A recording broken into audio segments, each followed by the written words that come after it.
श्रीमद्भागवती गाथा रहस्यार्थप्रकाशकं संशयोन्मूलनचिणं कृष्णं वन्दे जगद्गुरुम्।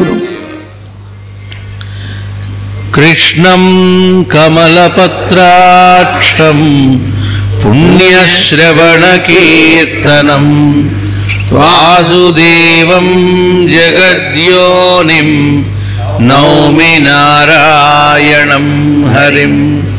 कृष्णाय वासुदेवाय हरये परमात्मने प्रणतक्लेशनाशाय गोविन्दाय नमो नमः।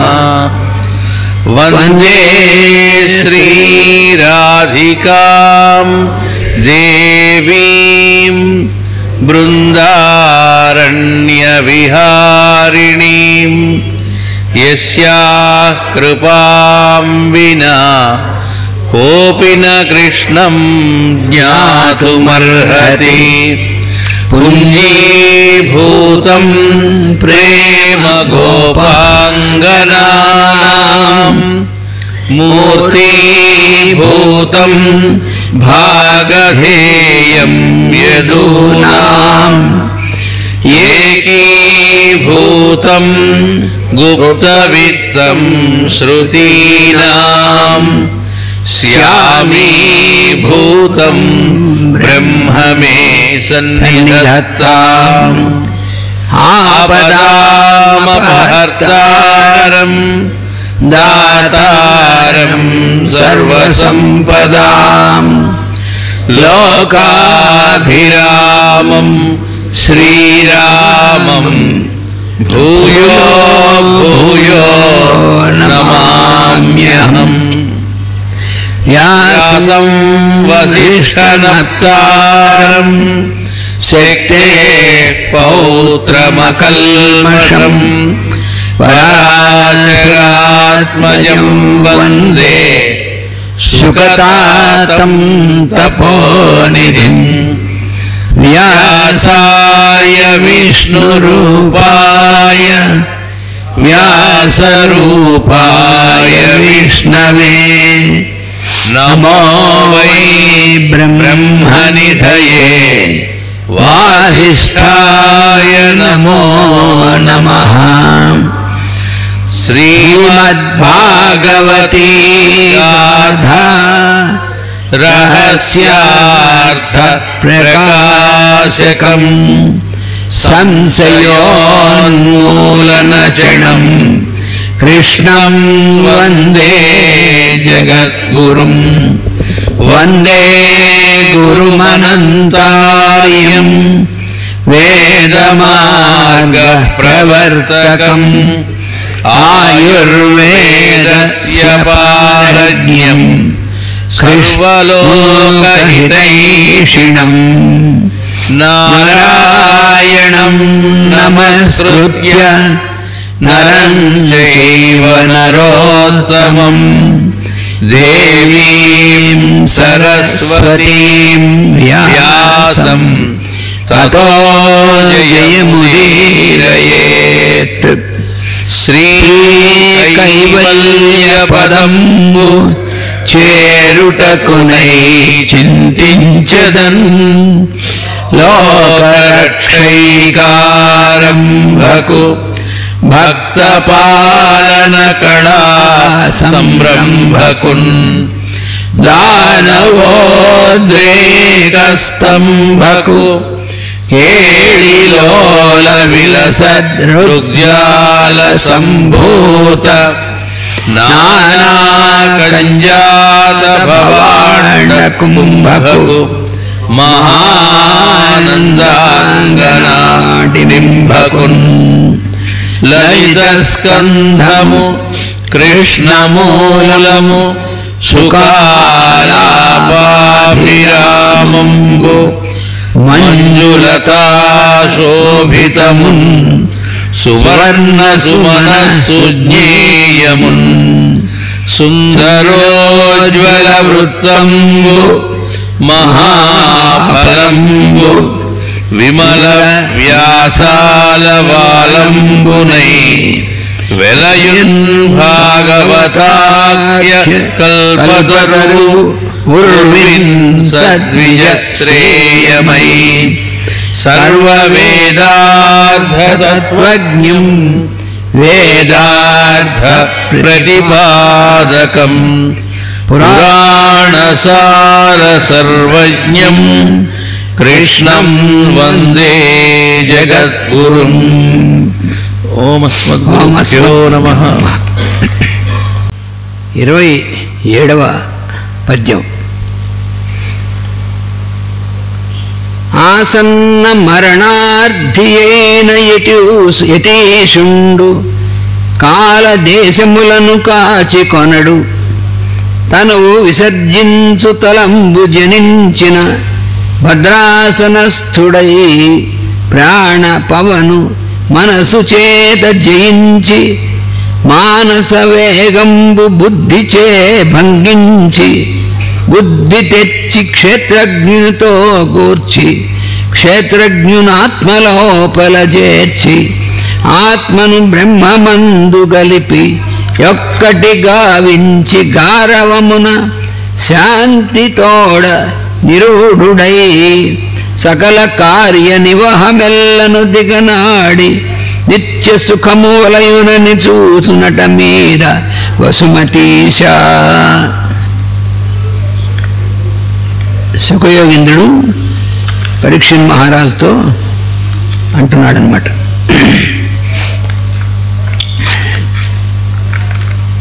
దీని తాత్పర్యం, రాబోతున్న మరణం యొక్క ప్రయోజనం తెలిసిన ఇంద్రియ నిగ్రహము కలవాడు కాలము కొరకు దేశము కొరకు ఎదురు చూడడు. ఇది మరణ కాలము కాదనియు ఇంకనూ చేయవలసిన పనులు ఉన్నవనియు భయపడడు. ఇది బ్రాకెట్లో మాస్టర్ ఇస్తుంది అనమాట. అంటే ముందు చెప్పినటువంటిది ఏమిటంటే, రాబో మరణం యొక్క ప్రయోజనం తెలిసిన ఇంద్రియ నిగ్రహం కలవాడు అటువంటి వాడి సంగతి చెప్తున్నారు ఇక్కడ. అంటే ఇక్కడ దేహం విడిచివాడు చేయవలసిన సాధనము అని నేను హెడ్డింగ్ ఇచ్చారు. ఇది చూడంగానే ఇప్పుడు ఎందుకంటే మనకి ఇది అని మనకని కాదు, ఎందుకంటే మనకి చేయవలసిన సాధన తెలిసినా దేహం విడడానికి ఎప్పుడు విడుస్తాం ఎలా విడుస్తాం మన కంట్రోల్ ఏముండదు. ఎందుకంటే మన గురించి కాదు. ఇక్కడ ఏంటంటే ఎటువంటి వాడు అంటే వాడు ఎటువంటి వాడు రాబోతున్న మరణం యొక్క ప్రయోజనము తెలిసిన ఇంద్రియ నిగ్రహము కలవాడు. ఫస్ట్ ఇంద్రియ నిగ్రహం కలవాడు అంటే తన యొక్క ఇంద్రియములన్నీ కూడా తన వశంలో ఉన్నటువంటి వాడు. అంటే ఎలాగా, తను చూడమని చెప్పినప్పుడు కన్ను తెరిచున్నా మూసుకున్నా తను చెప్తే ఆజ్ఞ ఇస్తే కన్ను చూస్తుంది చూడవలసిన దాన్ని. తను వినవలసినప్పుడు వినవలసిన దాన్ని ఇప్పుడు విను అని చెప్తే, అంటే వినేటువంటిది ఇంద్రియం కాదు, ఇంద్రియం ద్వారా మనస్సు అక్కడుంది. అసలు మనం కన్ను చూస్తుంది అనుకుంటాం, కన్ను చూడదు. చెవు వింటుంది అనుకుంటాం, చెవు విందు. ఈ 5 ఇంద్రియముల ద్వారా ఈ పనులన్నీ చేసేటువంటిది ఎవరు అంటే మనస్సు. మన షష్టాని ఇంద్రియాణి ప్రకృతిస్థాని కర్షతి అని భగవద్గీతలో 15వ అధ్యాయంలో చెప్పాడు. మనస్సు అనేటువంటిది 6వదిగా ఉండి ఈ 5 ఇంద్రియముల ద్వారా ప్రకృతి స్థాని కర్షతి చుట్టూ ఉన్నటువంటి దాన్ని స్వీకరిస్తూ ఉంటుంది లోపలికి. అందుకని మనస్సు అంతా కూడా. అందుకని ఇంద్రియ నిగ్రహము అంటే ఆ మనస్సు వీడి వశంలో ఉన్నటువంటి వాడు.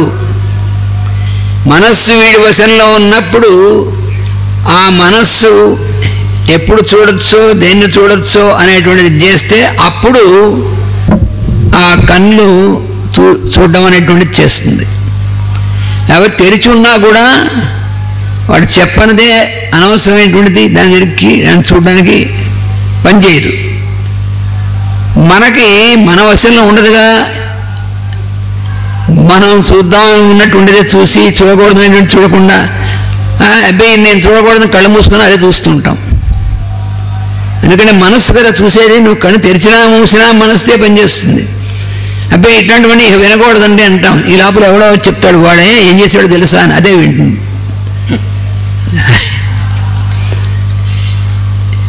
ఇలాగ మన వశంలో, మనస్సు వశంలో ఉంటే కానీ, అంటే ఇంద్రియాలు మనస్సు యొక్క వశంలో ఉండాలి. మనస్సు చెప్పినప్పుడు ఇంద్రియాలు పనిచేయాలి, మనస్సు బుద్ధి చెప్పినప్పుడు పనిచేయాలి.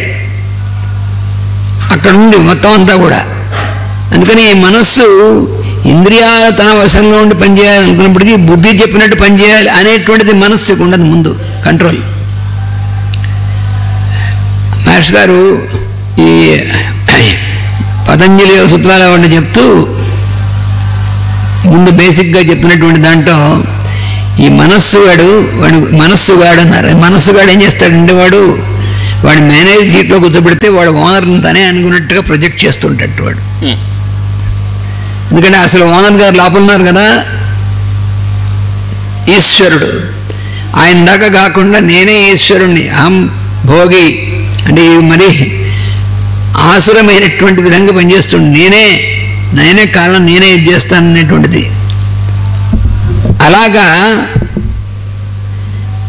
అలాగేమిటంటే మనస్సు అందుకని ఈ దేహం విడవడం దగ్గరికి వచ్చేప్పటికీ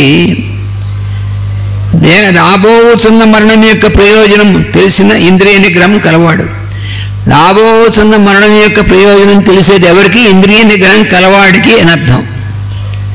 మనకేం తెలియదే, మనకి ఎప్పుడు వస్తుందో మనకేం తెలియదు, మన నిద్ర ఎప్పుడు వస్తుందో తెలియదు. ఇంద్రియ నిగ్రహం గలవాడికి తాను అనుకున్నప్పుడు ఇంద్రియాన్ని నిద్రపోగొడతాడు. మనస్సు ఇంద్రియం పనిచేయాల్సి వచ్చినప్పుడు పని చేస్తాడు, మిగిలినప్పుడు షట్ చేస్తాడు, డౌన్ చేస్తాడు, తాను మేలుకునే ఉంటాడు. అది యోగి అయినటువంటి వాడి యొక్క స్థితి ఏమిటంటే మనస్సుని ఇంద్రియములని అవసరమైనప్పుడు పనిచేయించి మిగిలినప్పుడు షట్ డౌన్ చేసేస్తాడు. అప్పుడు మనస్సుని ఇంద్రియాలు మనమైతే మనస్సు ఇంద్రియాలు మన కంట్రోల్లో ఉండవు కాబట్టి అవి పనిచేసేస్తూ ఉంటాయి. అవి విపరీతంగా ఎక్కడ చేయాలి ఏం చేయాలో అవి చేసేస్తుంటే వాటి కంట్రోల్లో మనం ఉంటాం. దీనికి ఒక ఉదాహరణ కూడా ఇచ్చారు మాస్టర్ గారు. ఏమిటంటే మన శరీరం అనేటువంటిది ఒక రథం. ఈ రథానికి 5 గుర్రాలు కట్టబడి ఉంటాయి, అవే పంచేంద్రియాలు. ఈ 5 గుర్రాలని కలిపి కట్టినటువంటి పగ్గం అనేటువంటిది ఉంది, అదే మనస్సు. ఆ పగ్గాన్ని చేతబట్టుకుని రథాన్ని నడిపించేటువంటి సారథి బుద్ధి. ఇవి మన ఉపనిషత్తుల్లోనూ భగవద్గీత అన్నింటిలో కూడా చెప్పబడినటువంటిది అదే. అందుకని ఈ బుద్ధి అనేటువంటిది భగవంతుడు ఈ సారథి అనేటువంటి సారథ్యం వాడికి అప్పచెబితే, మనలో ఉన్నటువంటి ఈశ్వరుడికి అప్పచెబితే మనకి ఇబ్బంది లేదు. అది ప్రయాణం సరిగ్గా సాగుతుంది. లేనటువంటి వాడికి ఎలా ఉంటుంది ప్రయాణం అంటే మాస్టర్ గారు ఎగ్జాంపుల్ ఇచ్చారు. 5 గుర్రాలకి వాడికి విడివిడిగా వాటికి ఏదో మంచి పచ్చిగడ్డ మంచి చూపిస్తే అవి ఎటు చూపిస్తే అటు ప్రతి గుర్రం ఆ డైరెక్షన్లో పోయేదనుకోండి, ఈ 5 గుర్రాలు 5 డైరెక్షన్స్లో పోయాయి. దాన్ని ఈ మనస్సు అనేటువంటిది కంట్రోల్ చేయలేరు, ఇంద్రియాలని చేయబడి ఏమవుతుంది, మన ప్రయాణం అనేటువంటిది ఎలా ఉంటుందో ఇప్పుడు దానికి తెలుస్తుంది. ఇవన్నీ కలిసి ఒకే డైరెక్షన్లో ఒకే తింటూ వెళితే మనం ప్రయాణం చేరవలసిన చోటుకి చేరుతాం, కానీ లేకపోతే ఎక్కడికంటే ఏట్లో కన్నారు ఏడు లాగేస్తుంది మన ప్రయాణం. అందువల్ల ఇక్కడ మరణం అసలు మన మామూలు నిద్ర, మన మిగతావి, మన నిత్య జీవితంలోవే మన కంట్రోల్లో లేనప్పుడు రాబోతున్న మరణం మనకి తెలియడం అనేటువంటిది ఇంద్రియ నిగ్రహం లేకపోతే సాధ్యం కాదు. అందుకని ఇక్కడ చెప్పినటువంటిది అంటే అమ్మో మరణం గురించి ఇప్పుడు ఎందుకని అనుకోకలే, మన్ను గురించి కాదు చెప్పింది కాబట్టి. అంటే పొద్దున్నే ఏమిటండి తీయంగానే రాబోతున్న మరణం అని చెప్తారు అని భయపడక్కలే మనకి. అసలు మరణం అంటేనే ఏమిటో తెలియదు మనకి, పైగా అది మన వశంలో ఎలాగో ఉండదు. అటువంటి దాన్ని అలా వశంలో ఉన్నటువంటి వాడి కొరకు వాడు కాలము కొరకు దేశము కొరకు ఎదురు చూడడు అని ఇక్కడ స్టేట్మెంట్. అంటే మంచి ముహూర్తం చూసుకుని మనం ఈ శరీరం వదిలేద్దాం, దేశం కొరకు అంటే అదే అర్థం, కాలం కొరకు అంటే అదే అర్థం. లేకపోతే నేను కాశీలోకి వెళ్ళి అక్కడ శరీరం వదిలేస్తాను అంటే దేశం కొరకు అంటే నువ్వు కాశీలోకి వెళ్ళి వదిలేస్తావో ఏం వదిలేస్తావు నీకెందుకు, నీ అంటే దాన్ని గురించి కూడా నీవు కోరుకోవడం అనేటువంటిది చేయాల్సిన దాటినటువంటి వాడు అయి ఉండాలి. దేని గురించి కూడా మన యొక్క ప్రపోజల్ అక్కడ ఉంది అసలు రహస్యం అంతా. మన ప్రపోజల్ అనేటువంటిది ఏమీ లేకుండా జీవితం అంతా ఉన్నటువంటి వాడు ఎలా ఉంటాడంటే ధర్మరాజులా ఉంటాడు. Example, highest example. వాడి ప్రపోజల్ ఏమి ఉండదు. మరి శ్రీకృష్ణుడు ఆయనకు అసలు ఉండదు, ఎందుకంటే సాక్షాత్ భగవంతుడే ఆయన. భగవంతుడికి ఆయన ప్రపోజల్ ఏం లేదు, సృష్టిద్దామని ఆయన ప్రపోజ్ ఏం చేయలేదు. మన భగవద్గీతలో మంద్రా స్క్రిప్చర్ చదివితే మనకి మాస్టర్ గారు నాకు ఇచ్చారు. అదేమిటంటే నేను సృష్టిద్దామని ఆయన మామూలు ఆయన నుంచి బయటకు వస్తుంది సృష్టి అంతే. ఎలాగా అన్నారు, నువ్వేమో ఆలోచిద్దాం అనుకోపోయినా నీకు ఆలోచన ఎలా వస్తాయో అలాగేస్తుంది అన్నాడు. నువ్వు ఇలా ఈ రకంగా మనం ఆలోచిద్దాం అని అనుకోకపోయినప్పటికీ నీకు ఆలోచనలు ఎలా వస్తాయో ఆ రకంగా సృష్టి అనేటువంటిది వస్తుంది సార్, మోస్ట్ అంటే చాలా ఇదిగా. అందుకని ఈ మరణం గురించినటువంటి ప్రయోజనం తెలిసి ఉండాలి ముందు. అది తెలిసి ఉండాలంటే అసలు మరణం అంటే ఏమిటి అనేటువంటి దాని విషయం తెలియాలి. మరణం అంటే మన శరీరం వదిలేయడమే మాత్రమే కాదు, అది కూడా మాస్టర్ గారు మనకి దాంట్లో ఇచ్చారు. డెత్ అనేటువంటిది ఏమిటి? డెత్ అంటే end means death, end of one state is into another state is death out of state అని అన్నీ మనకి ఇచ్చారు మంత్రా స్క్రిప్చర్లో. అంటే ఒక స్థితి నుంచి ఇంకో స్థితిలోకి వెళ్ళేప్పుడు ఆ ముందు స్థితిని వదిలేయడం అనేటువంటిది ఆ ముందు స్థితి యొక్క డెత్ అన్నారు. అంటే ఏమిటి అంటే మనం నిద్రపోతున్నాం అనుకోండి, నిద్రలోకి వెళ్ళామనుకోండి, that is death of our mind అన్నారు. అయ్యి బాబోయ్ అది ఏమిటండి, డెత్ అంటే మనం ఉన్నటువంటి ఇంప్రెషన్ వల్ల డెత్ అనగానే మనం అయ్యి బాబోయ్ అని భయపడాల్సింది. మృత్యు అనగానే మనం భయపడతాం, అంటే మృత్యు అంటే ఏమిటి తెలియదు కాబట్టి. మృత్యు అంటే ఏమిటంటే ఒక స్థితి నుంచి ఇంకో స్థితిలోకి మార్పు అనేటువంటిది మృత్యు.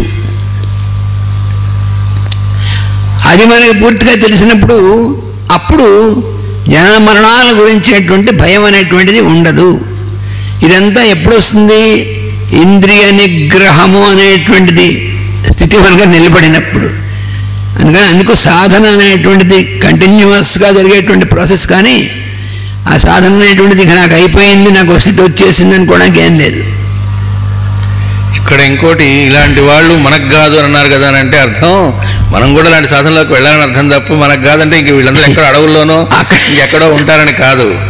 అంటే ఇప్పుడు మనం ఉన్న స్థితిలో కాదు, దీని నుంచి ఆ స్థితి మనకు వెళ్ళాలి అని అర్థం. అది లేకపోతే చదువుకోవడం ఎందుకు? మాస్టర్ గారి బంధువులు ఒక ఆవిడ 104 ఏళ్ళు 105 ఏళ్ళు వయసులో, మీరు చెప్తేనే బాగుంటుంది అది. మా తాతగారు అనంతాచార్యుల వారి యొక్క మరదలు, అంటే మా నాయనమ్మ గారి చెల్లెలు, ఆవిడ ఆడపడుచుండేవారు. ఒక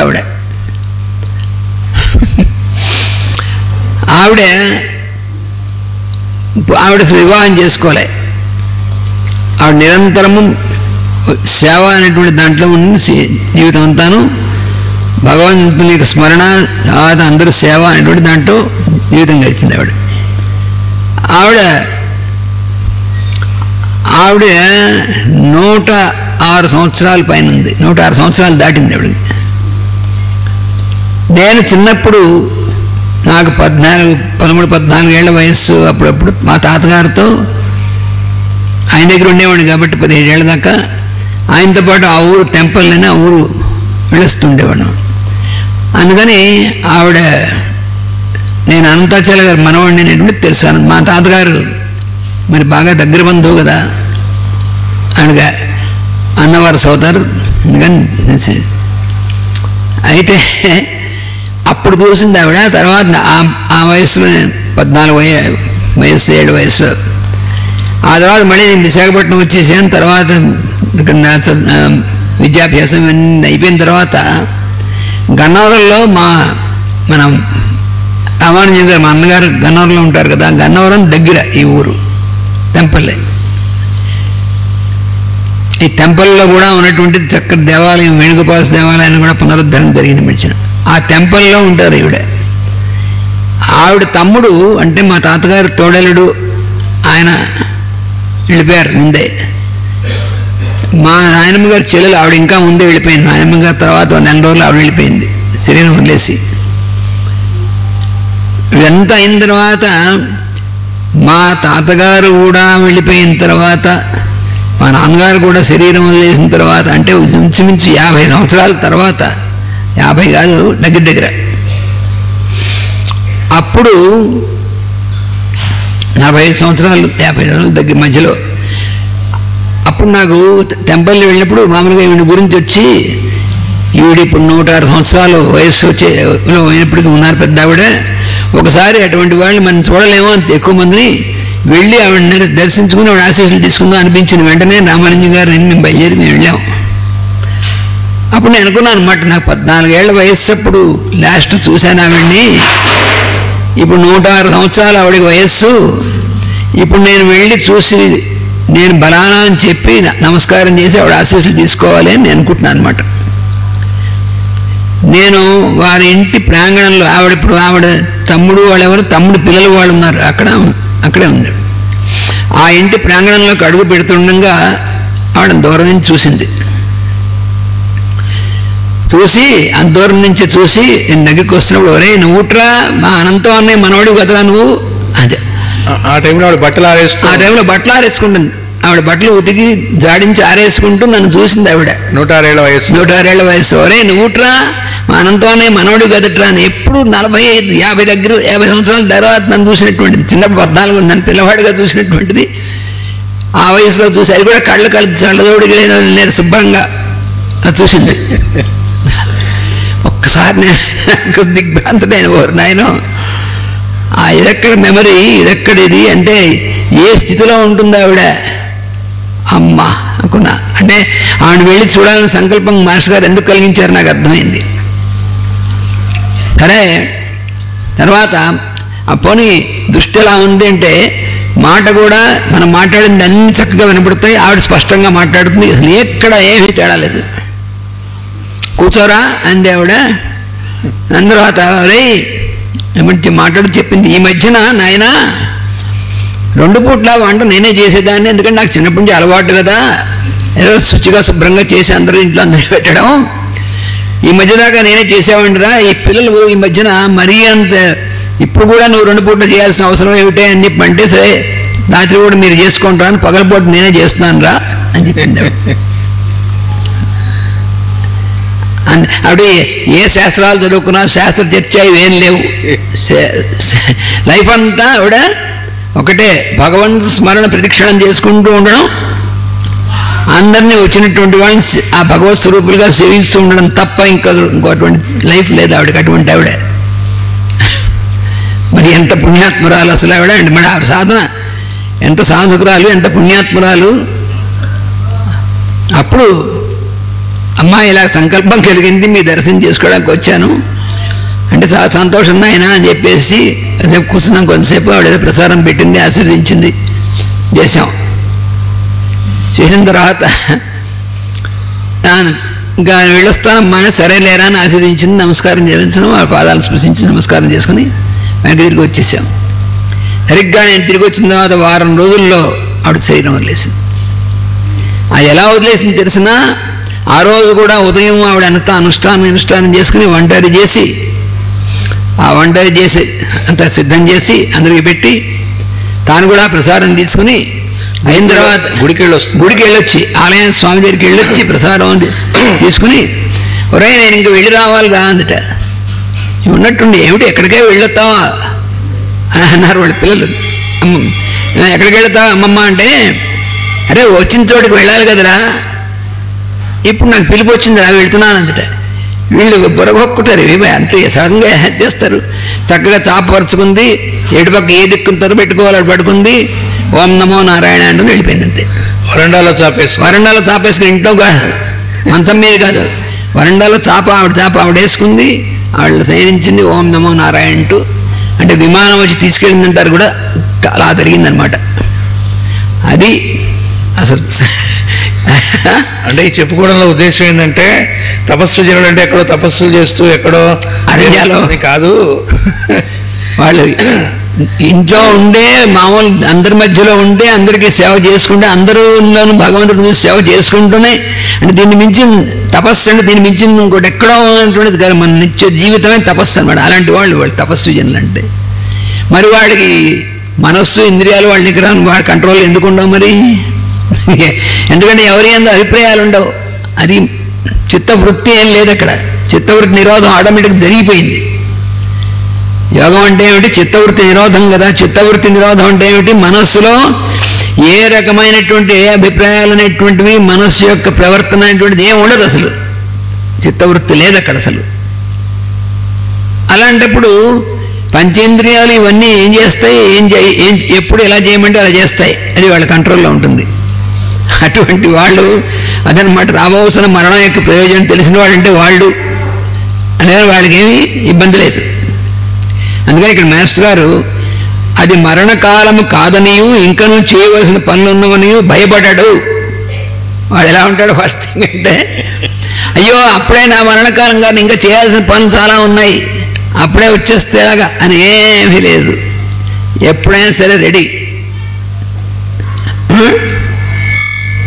భయపడట. అసలు ముందు భయం. ఫస్ట్ ఏంటంటే మృత్యు దాటుతాడంటే అర్థం ఏంటంటే, మృత్యుని దాటడం అంటే శరీరం లేకుండా ఉండిపోవడం కాదు. మృత్యు భయాన్ని దాటడమే మృత్యువుని దాటడం. మృత్యువు అనే దాని గురించి మనకేంటి నిరంతరము మామూలు అంటే ఈ సాధన అనేటువంటి దాంట్లోకి నిత్యము ఉండకుండా ఉన్నటువంటి వాళ్ళు, అది ఎంటర్ ఉన్నటువంటి వాళ్ళు ఉన్నటువంటిది ఎలా ఉంటుందంటే నిరంతరము భయం ఉంటుంది. దేని గురించి? మృత్యు వస్తుందేమో, ఎప్పుడు వస్తుందో అని దాన్ని లోపల అది పనిచేస్తూ ఉంటుంది. అదే పెద్ద ఇబ్బంది. అదే మృత్యు అంటే, మృత్యు భీతి. అందుకనే మనం రోజు కొడుతూ ఉంటాం, కొన్ని మంత్రాలు తిరిగేస్తూ ఉంటాం. తస్య మృత్యు భయం నాస్తి అంటే వాడికి ఇవన్నీ జరుగుతున్నటువంటి వాడికి మృత్యువు లేదలే, మృత్యు భయం నాస్తి అన్నారు. వాళ్ళు దగ్గర పెట్టుకోవాలి. ఏమంటే ఇన్ని మంత్రాలు చదువుకుంటున్నా, ఏం చేస్తున్నా, అయినప్పటికీ నాకు అయ్యే మృత్యు వచ్చేస్తుంది అంటే నువ్వు మృత్యు అని దేన్ని అంటున్నావు? శరీరం వదిలేయడమే మృత్యువు కానే కదా. మృత్యు అది కూడా ఒక రకంగా మృత్యువే, కానీ మనస్సు ఇంద్రియాలు వీటికి ప్రతి స్టేజ్లో మృత్యు ఉంది. కానీ వాడికి ఏమవుతుంది? ఇవన్నీ సాధన చేసుకోవడం వల్ల మనకి ఏమిటి వచ్చేది? మృత్యు భయం నాస్తి. మృత్యు భయం ఉండదు. మృత్యు అంటే భయం అనేటువంటిది ఏం లేదు. అది కూడా ఒక స్టేజ్ నేను నిద్రలోకి వెళ్ళినట్టు మృత్యువు వెళ్ళినట్టు తెలుస్తుంది. అందుకే మాస్టర్ గారు మనకి సంస్కృతజాతీయంలో మాట చెప్పారు. అంటే హాస్యంగా చెప్పినట్టున్నా, ఏమనంటే యమధర్మరాజు అంటూ ఉంటాడట శివుడితో, ఏమండి వీడు సినిమా చూసి, భక్త మార్కండేయ సినిమా చూసి ఆ శివలింగాన్ని గట్టిగా ఖర్చుకుంటే వీడు నేను దగ్గరికి రాలేని ఏం చేయలేని అనుకుంటున్నాడు, వీడి రోజు వచ్చినప్పుడు చెబుతాను, ఎవడు ఏమీ చేయలేడని వాడికి తెలియదు, నేను శుభ్రంగా లాగేయగలను వాడికి అర్థం కావట్లేదు, వాడు అప్పుడు కూర్చొని మృత్యుంజయ మంత్రం బ్రహ్మాండంగా దీర్ఘంగా చేస్తూ ఆ శివలింగాన్ని గట్టిగా కౌలించుకొని కూర్చున్నా తప్పని నేను లాగేయగలని మీరేం అడ్డురారనే సంగతి వాడికి తెలియదు అని అన్నాడు. అంటే అందువల్ల మృత్యు భయం పోవడం కానీ మృత్యువు కాదు. మృత్యు భయం అనేటువంటిది ఎప్పుడైతే మనకి అసలు అబ్సల్యూట్గా ఉండదో అప్పుడు అసలు మన జనన మరణాలు అనేటువంటిది దాని గురించి ఉంటుండేది ఉండదు. శరీరం వస్తూ ఉంటుంది, పోతూ ఉంటుంది, కానీ దాని గురించి పెద్ద రోజు నిద్రపోతున్నాం మళ్ళీ లేస్తున్నాం అన్నట్టుగా ఉంటుందంటే. ఇంకా మాస్టర్ గారు చెప్పారు, మృత్యు భయం ఉన్నవాడి పరిస్థితి ఎలా ఉంటుందంటే వాడు తట్టుకోలేడు కాబట్టి వాడికి కోమా తెప్పిస్తారు, వాడి నుంచి లాగేస్తారు, మాడమే వాడు కొట్టి కాసేపు తీసుకెళ్ళిపోతారు, ఓ గాల్ చేయకని చెప్పి. ఎలాగో ఉన్నారు కదా, ఐసీయూ అంటూ ఉంటారు కదా, నేను అంత చూస్తాను, అక్కడికి పంపిస్తారు, వాడేమో వెంట్ ఇలేటర్ ఒకటి పెడతాడు, ఫినిష్. ఇది తీసేసామంటే వాడు పోతా, తీయమంటారా, వద్దు ఉంచండి అంట, మన 4 రోజులు, వాడి 4 రోజులు బిల్లు కూడా వస్తుంది అక్కడికి. ఇంక తర్వాత చూసి సర్లేండి తీయండి అంటే తీసేస్తాడు. వాడు వెళ్ళిపోయింది, ఎప్పుడు వెళ్ళిపోయాడు, వీడి ఇది పెట్టి ఊరికి బుస్సు బుస్సు అనిపిస్తూ ఉంటాడు. వాడు తీయమంటారా అంటే మనం తీయొద్దంటాం కదా, తెలుసు వాడి దగ్గర. ఇవన్నీ నిత్యం మనం చూస్తూ ఉండేటువంటివి ఈ వ్యవహారం అంతాను. ఇదంతా ఎందుకని మృత్యు భయం అనేటువంటి దానివల్ల అక్కడ వచ్చినటువంటిది. అందుకని ఇటువంటి వాడు ఇది మరణమున కాలము కాదనియు ఇంకా నువ్వు చేయవలసిన పనులు ఉన్నవని నీవు భయపడాడు. అయ్యో ఇంకా కొన్ని మిగిలిపోయే పనులు అని చెప్పి వాడు ఆగమంటే వాడు నోర్మి నువ్వే వాడు వచ్చినటువంటి వాడు తీసుకెళ్ళడానికి వచ్చి ఇంకా కొద్ది రోజులు ఆగవయ్యా అంటే మాకు వచ్చినటువంటి దీని ప్రకారం మేము వచ్చాము, నువ్వెవడు వచ్చి ఆగమండానికి పోరా పో అని తీసుకుపోతారు. మనకి మాస్టర్ గారు పురుషమేధంలో ఇచ్చారు. శ్రీకృష్ణుడి దగ్గరికి కూడా యమధర్మరాజు వస్తాడు, అయ్యా తమరి సమయం మరి అంటే వాళ్ళకి మొహమాటాలే ఉండవు, ఎందుకంటే అపాయింట్మెంట్ చేసింది అయినే పరమాత్మ, వాళ్ళ డ్యూటీ వాళ్ళు చేయాలి, అందుకోసం చక్కగా వాళ్ళు రావటం జరుగుతుంది. ఎవరి కోసం ఆగటం ఉండదు, ఎవరినైనా వాళ్ళు ఆగటం ఉండదు. వాళ్ళు మన పురుషమేధంలో ఫస్ట్ ఓపెనింగ్ చాప్టర్లోనే వాళ్ళందరూ ఈ మృత్యుదేవత వీళ్ళందరూ కూడా కృష్ణుడి చుట్టూ వచ్చి కూర్చుంటారు.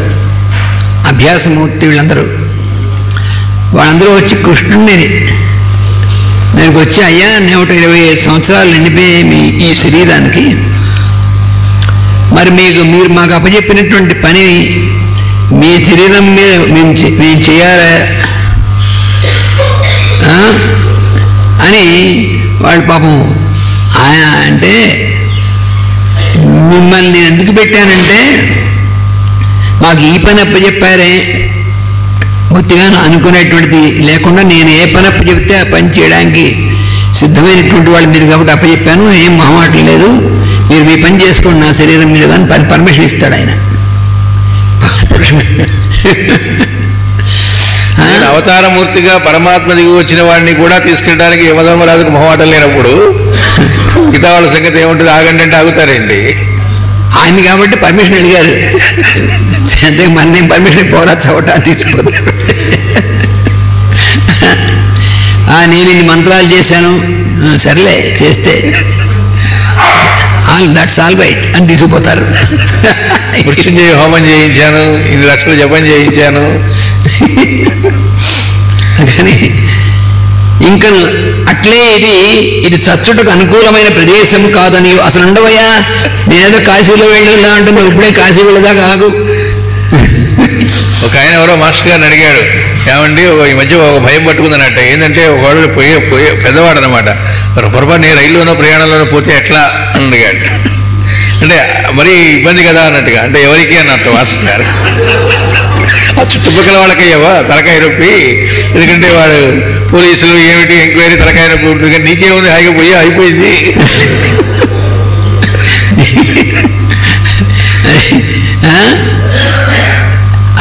వదిలేసిన తర్వాత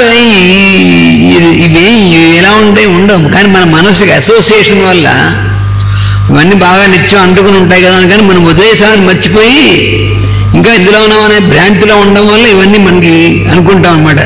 నేను పోతే వీళ్ళకి ఎలా, ఏమన్నా వీడిపోతే ఏముండదు, ఎవరికి ఇది ఎలా అయినటువంటిది ఏముండదు, వాళ్ళు తింటూ వెళ్ళిపోవడం అంతే, ఫినిష్.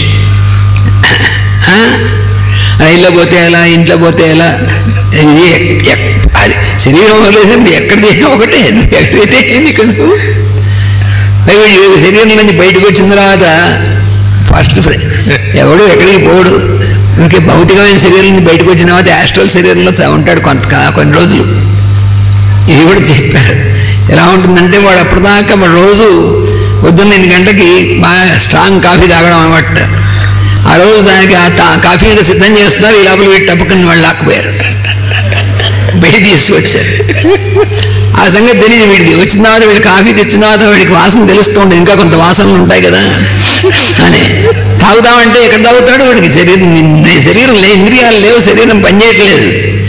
అయ్యి బాబోయ్ తాగలేకపోతున్నాను అంటే మరి ఏదో అవుతారు, మళ్ళీ వచ్చేదాకా వెయిట్ చేయాల్సిందే. ఈ లోపల ఇంట్లో వాళ్ళు వీడు ఎలాగో వీడిపోయాడు, మనం మరి వాళ్ళు తాకడం తెస్తారా ఉన్నాళ్ళు, వాడు తాగుతుంటే వీడు అయ్యి బాబోయ్ నిన్నటిదాకా నేను తాగితే కానీ వాళ్ళు తాగరని అనుకున్నాను, కానీ ఇప్పుడు నేను తాకపోయినా వాళ్ళు తాగుతుంట మరి బాగా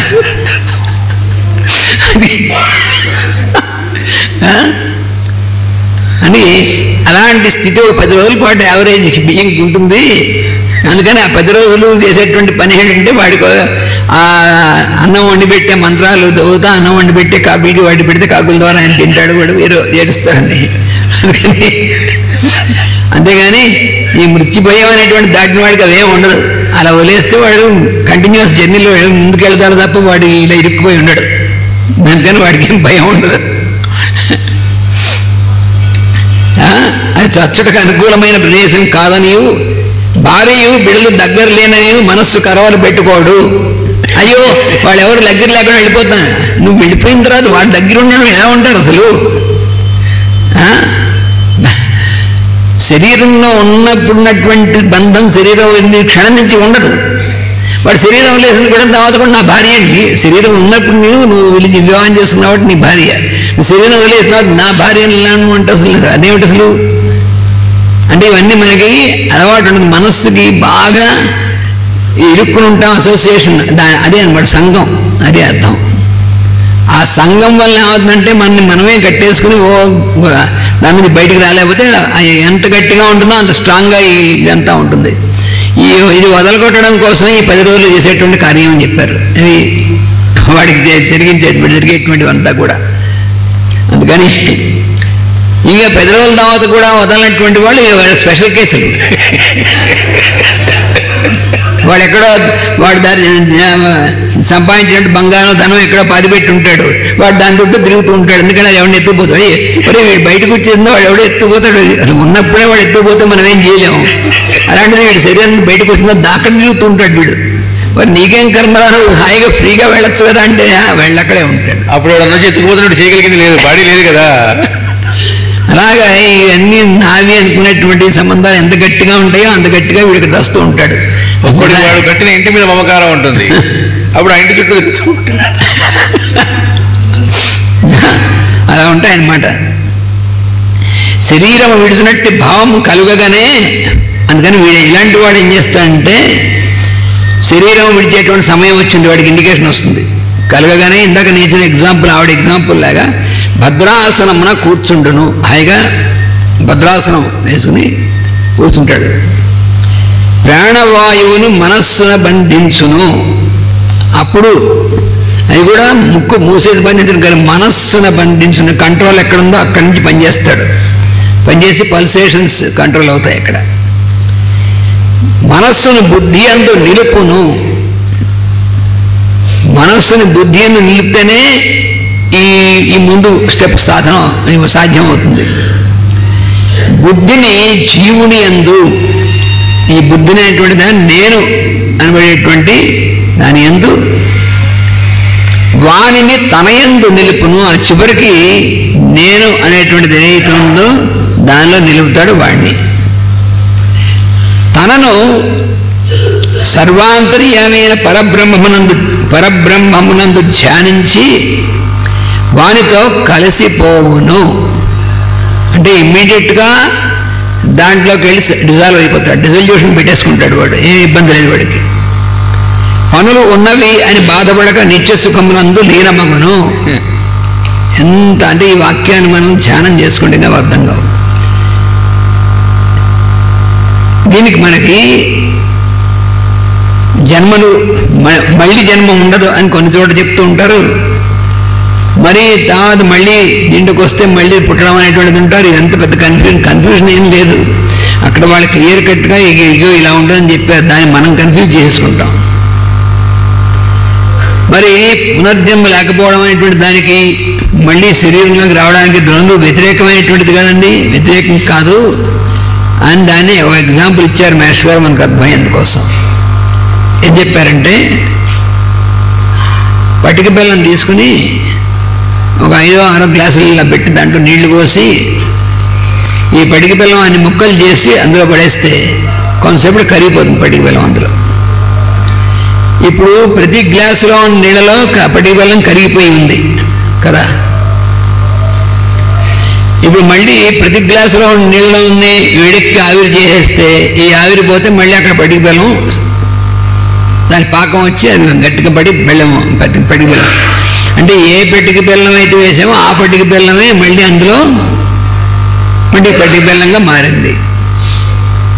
ఇప్పుడు రెండవ స్టెప్లో ఈ 5 గ్లాసుల్లోనూ పట్టిక బెల్లం అంతా కూడా పూర్తిగా డిజాల్వ్ అయిపోయినటువంటి సొల్యూషన్ తీసుకుని దీన్ని మొత్తం ఒకటిగా కలిపేసేసేది.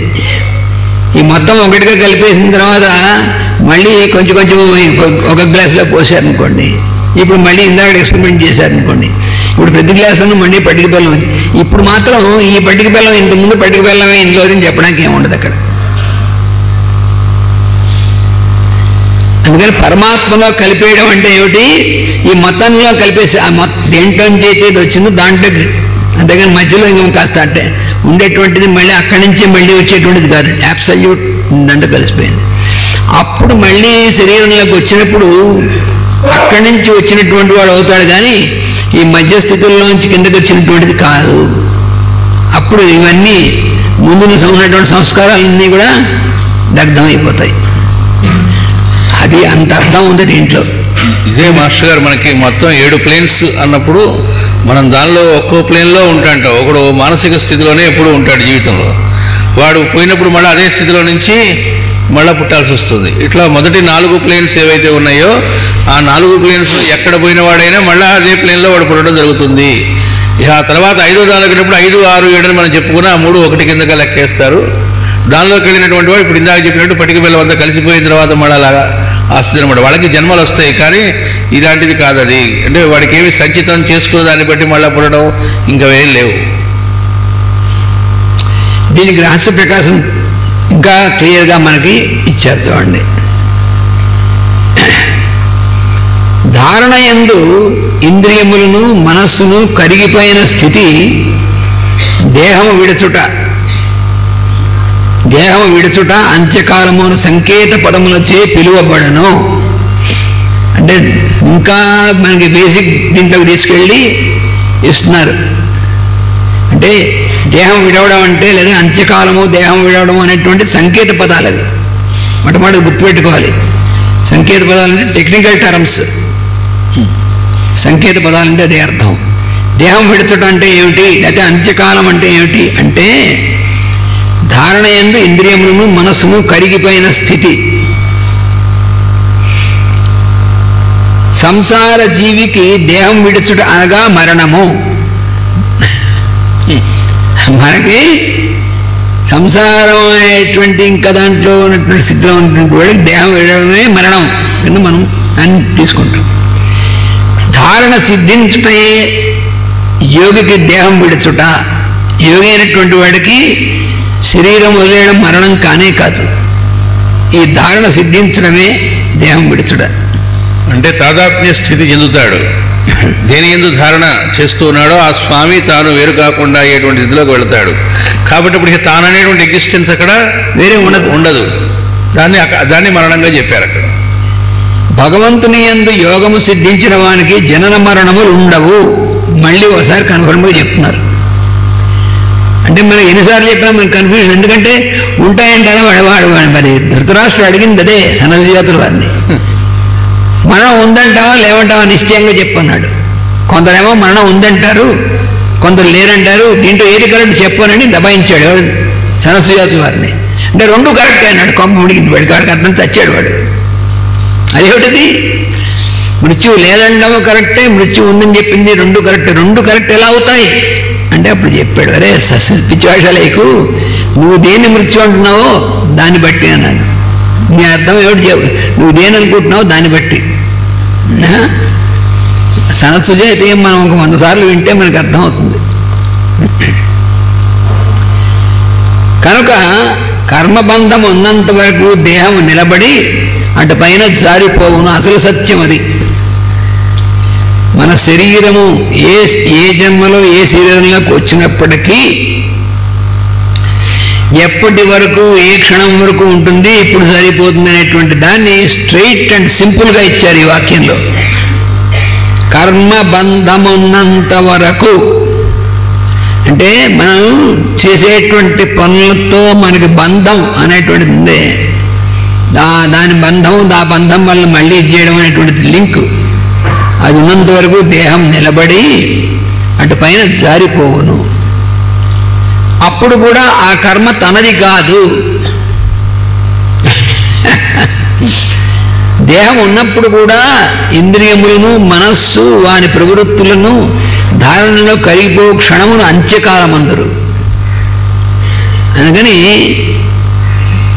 ఈ మరణం అనేటువంటి టెక్నికల్ ఇదైందే యాక్టివిటీ శరీరం వెళ్ళినప్పుడు మాత్రమే కాదు, శరీరంలో ఉన్నప్పుడు కూడా యోగి అయినటువంటి వాడికి ఇంద్రియములు మనస్సు ప్రవృత్తులు ధారణలో కరిగిపోతే ఆ క్షణాన్నే అంత్యకాలం అంటారు. అంటే వాడు ఆ స్థితిలోకి వచ్చి స్టెబిలైజ్ అయిన తర్వాత శరీరంలో ఉన్నవాడు అంటే బలవంతాన్ని వాడిని తీసుకెళ్ళాల్సి వల్ల శరీరంలో ఉన్న వాడు చేస్తుంటే ఎప్పుడుంటే టక్మని వదిలేస్తాడు. అది దీన్ని కూర్చే భగవద్గీతలో ఏం చెప్పాడంటే అంత్యకాలమునందు నన్ను స్మరించుచు శరీరమును ఎవరు విడిచిపెట్టుదురో వారు తిరిగి రాని మార్గమును నన్ను చేరుకొందురు అని చెప్పబడినది. ఇందు అంత్యకాలం అనగా మరణమే అని పలువురు సమన్వయించిరి. దీనికి వ్యాఖ్యానం చాలా మంది రాశారు. అంత్యకాలం ఒకటి అన్నాడు దాని అంటే మరణమే. అంత్యకాలం అంటే ఎండ్. ఇచ్చట పోతనామార్చుని అనువాదము కూడా ఆసన్న మరణాధ్యేయన యతీశుండు అని వివరింపబడినది. ఎందుకంటే సంస్కృతంలో వేదవ్యాసులు ఇచ్చిన వారికి దానికి తెలుగులో కదా పోతనామార్చుడు ఇచ్చింది. అందుకని అక్కడ కూడా ఆయన కూడా అక్కడ మరణాధ్యేయన యతీశుండు అని రాశాడు. అంటే అది పొరపాటు అర్థమని మాస్టర్ గారు ఇక్కడ దాని వివరంగా కూడా కోట్ చేస్తారు, ఇస్తున్నారు. అక్కడ ఏమిటంటే మరణం ఆసన్నమైన వాడు అంతకు ముందు యతి అయి ఉన్నచో దేశ కాలములను లెక్క చేయడు. ఫస్ట్ థింగ్, యతి అనేటువంటి స్థితికి వచ్చినటువంటి వాడు ఎవరు? యతి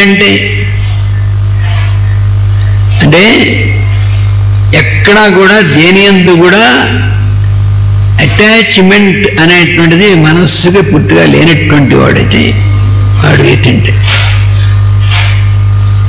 ఈ దేశమున మరణం కలిగినది అని చింతపడడు. దాని ఎలా దేన్ని బట్టి మనం గుర్తించగలం అంటే చెప్తున్నారు. వాడు ఎక్కడ మరణం కలిగింది అని అయ్యో ఇక్కడ వదిలేయాల్సి వస్తుంది శరీరం, ఏం చింతపడడు. ఈ కాలమున అసందర్భంగా కలిగిందని దిగులు పడడు. బొత్తిగా నాకు ఇవన్నీ పూర్తి చేసుకోవాలని పనులుండే అసందర్భంగా అర్ధంతరంగా ఇప్పుడు లేమంటే ఎట్లాగా అని ఏం దిగులు పడ్డు. ఎందుకంటే వాడికి అలాంటివే ఉండవు. అంతకు ముందు కూడా తనకు మరణం ఎప్పుడని కానీ అంటే తను ఏమండి నేను ఎప్పటిదాకా నాకు నేను శరీరంలో ఉంటాను, నా లైఫ్ ఎప్పటిదాకా ఉంటుంది, ఎందుకు నీకు అది తెలుసుకున్నావు. అయితే ఏమిటా తెలుసుకున్నప్పటి నుంచి ఇంకాస్త భయం ఎక్కువ అవుతుంది. అమ్మో దగ్గరికి వచ్చేసింది అందుకని మరణం ఎప్పుడని కానీ తనకు ఆయు పరిమితి ఎంత అని కానీ తెలియటం కుతూహలపడడు. వెలివాడు దగ్గర చేయి చూపించి నాకు ఎంత లైఫ్ ఇంకా ఎంతకాలం ఉంటుందో చేయి చూపించి వాడికి, లేకపోతే జాతకం చూపించి వాడు ఒకసారి చెప్పినా మళ్ళీ ఇంకోసారి అడుగుతాడు. ఇంకోసారి ఇలా 100 మాటలు కూడా మనం అడిగేటువంటి వాళ్ళు ఉన్నారు. ఒకసారి చూపించి ఒకటి చెప్పారనుకోండి, మళ్ళీ ఇంకోసారి ఎందుకు మరి నిజంగా నువ్వు నమ్మకం ఉంటే మళ్ళీ ఇంకోసారి అడగాల్సిన అవసరం లేదు. కానీ వీడికి ఏమో వాడి డయాగ్నోసిస్ తప్పేమో కాబట్టి ఇంకో డాక్టర్ చూపిద్దాం అన్నట్టుగా ఉంటుందన్నమాట. ఇంకో 10 ఎక్స్ట్రా చేస్తే బాగుండన్నట్టు. అందుకని అంతకు ముందే సాధన పూర్తి అయినది కనుక వెంటనే సంసిద్ధుడగను. మనకి నారద భక్తి సూత్రాల్లో సిద్ధో భవతి అని ఒకటి ఉంది. ఎవడైతే చేశాడో వాడు సిద్ధుడు అవుతాడు అని. అక్కడ మాస్టర్ గారు ఏం చెప్పారు, సిద్ధుడు అవటం అంటే సిద్ధులు వస్తాయని అర్థం కాదు, భగవంతుని యొక్క నిర్ణయాన్ని స్వీకరించడానికి ఎప్పుడూ సిద్ధంగా ఉంటాడు వాడు సిద్ధుడు అంటే అన్నారు. ఎగ్జాంపుల్ ఎవరినిచ్చారు? భీష్ముని ఇచ్చారు. అందుకని మనం మాస్టర్ గారు ఇచ్చినటువంటి పతంజలి యోగ సూత్రాలు, అలాగే నారద భక్తి సూత్రాలు, భగవద్గీతకి ఇచ్చినటువంటిది నిరంతరం మనం దాంట్లో చేస్తే అప్పుడు మనకి ఇవన్నీ కాస్త వదిలే అవకాశం ఉంటుంది. అంటే ఈ భయం అప్పుడు నా ఆయుష్ ఎంత ఉంటుంది, నా భవిష్యత్తు ఎదండి, ఇవన్నీ అన్నీ ఏమి ఉండవు. అక్కడ మాస్టర్ గారు చెబుతారు, భీష్ముడి దగ్గరికి వచ్చి మాస్టర్ గారు తమాషా చెబుతారు, అయ్యా తమరు సావాలంటే ఏం చేయాలో చెప్తారా అని అడిగారట. ఏం చేస్తే పోతారు అని ఉపాయం చెప్పమని అడిగారు. ఎవరైనా చెప్తారండి? ఎవరైనా ఈ మామూలుగా ఏమైనా అడిగితే పోనీ నాకు ఏదో ఇది ఇవ్వండి ఇద్దామని చేస్తే, సార్ మీరు ఎలా మీరు పోవడానికి ఏం చేస్తే పోతారు నేను అడిగితే ఎవరినాను చెప్తారు. చెప్పడం ఎటువంటి చిత్తగొట్టడం వాడిని పట్టుకుని భీష్ముడు ఏం లేదు, ఇగో నాయన ఈ కండిషన్స్లో నేను అస్త్రం వదిలేస్తాను, ఈ కండిషన్స్లో మీరు నన్ను నేర్చు అని చెప్పాడు. ఎంత అన్యాయం అండి. అంతేగా మరి ఆయన దగ్గరికి అడిగి, ఎందుకంటే ఆయన లేవు చంపలేరు మామూలుగాను. ఆయన చేతిలో శస్త్రం ఉన్నంతకాలం అసలు ఆయన ఏం చేయలేరు. మరి అలాంటి వాడిని మీరు ఎలా అస్త్ర సన్యాసం చేస్తారు, మిమ్మల్ని ఎప్పుడు చంపచ్చు అని అడిగితే ఇగో ఇది రహస్యం చెప్పాడు.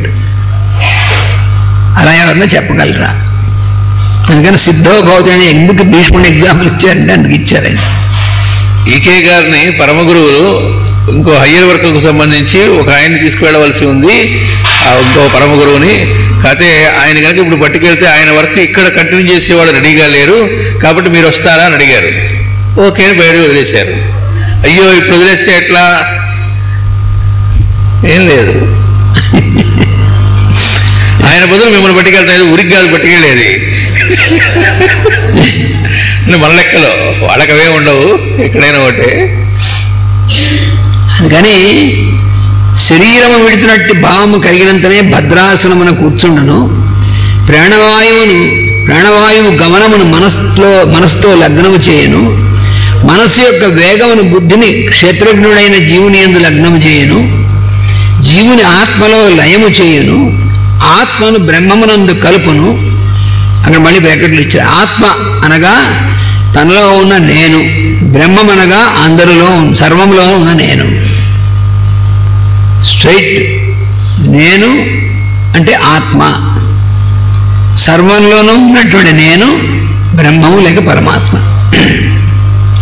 ఇట్లు సర్వాంతర్యామితో తనకున్న పనులన్నింటినీ మనసు నుండి ఈ విధముగా మాయము చేయును. అప్పుడున్న స్థితి నిత్య సుఖము. వాడు నిత్యము నిజమైనటువంటి సుఖం అనేటువంటిది ఆ స్థితి అన్నారు. అంతేగాని మనం సుఖంగా ఉంది, కాసేపు సుఖంగా లేదు, ఇవన్నీ సుఖాలు. ఇవి సుఖాలు ఎందుకు కావంటే ఆ సుఖం కాన్స్టెంట్గా అలా ఆ కండిషన్ సుఖం ఇవ్వవు మనకి. ఇప్పుడు చలేస్తుంది కాబట్టి దేశకున్న సుఖంగా ఉంది. మధ్యాహ్నం మిఠమిధ్యాహ్నం దేశకున్న సుఖంగా ఉంటుందా? బ్రహ్మాండమైన ఎండొచ్చాక మరి ఇందాక సుఖంగా ఉందన్నావు కదా అంటే సుఖం కాదు అని అర్థం. కంఫర్ట్, ఈ కంఫర్ట్ అనేటువంటిది శరీరానికే మనస్సుకంటే మనస్సుకే. ఇది శరీరానికి ఆపాదించుకుంటుంటుంది మనకి ఎప్పుడు. అక్కడ మనం అంటే వీటిని ఉపయోగించుకోమని వద్దని కాదు చెప్పింది, ఉపయోగించుకో, కానీ ఇది సుఖము అనేటువంటి దాన్ని ఇరుక్కుపోవద్దన్నారు. ఈ కంఫర్ట్స్, ఈ దేహమే నేను అనుకోవటం వల్ల ఇది పోతే ఉండలేని నిత్య సుఖంలో ఎట్లా ఉంటాడండి? ఇందులో ఉంటే హాయి కదా. అందుకే మాస్టర్ గారు జ్వాల్కుల్ గారు చెప్పారని చెప్పి ది ఆర్ట్ ఆఫ్ డైయింగ్ అని ముందు నుంచే దానికి రెడీనెస్తో చక్కగా సాధన చేసుకుంటూ ఎట్లా రావాలి, అప్పుడు నెమ్మదిగా ఏంటంటే ఈ దేహం నేను కాదు అనేటువంటిది వస్తుంది. దీనికి మాస్టర్ గారు సాధన చేసుకోవడంలో ఎట్లా మొదలు పెట్టాలో చెబుతూ, వయసులో పెద్దవాళ్ళు ఇంట్లో రోగంతోనో లేకపోతే రకరకాలుగా ఉన్నటువంటి వాళ్ళకి సేవ చేస్తూ ఉంటే మృత్యుభీతి పోతుంది అని చెప్పారు. భాగవతంలోనే ఇచ్చారు చోట. ఇట్లు సర్వాంతర్యామితో తనకున్న పనులన్నింటినీ మనస్సు నుండి ఈ విధముగా మాయం చేయను. అప్పుడున్న స్థితి నిత్య సుఖం.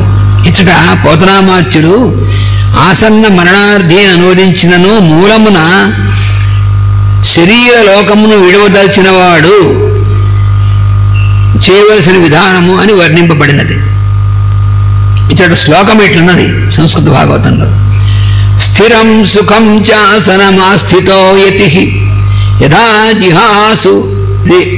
జిహాసురిమమంగళోకం కాలే చ దేశే చ మనో న సజ్జయేత్ ప్రాణాన్ని యచ్చేన్ మనసా జితాసు.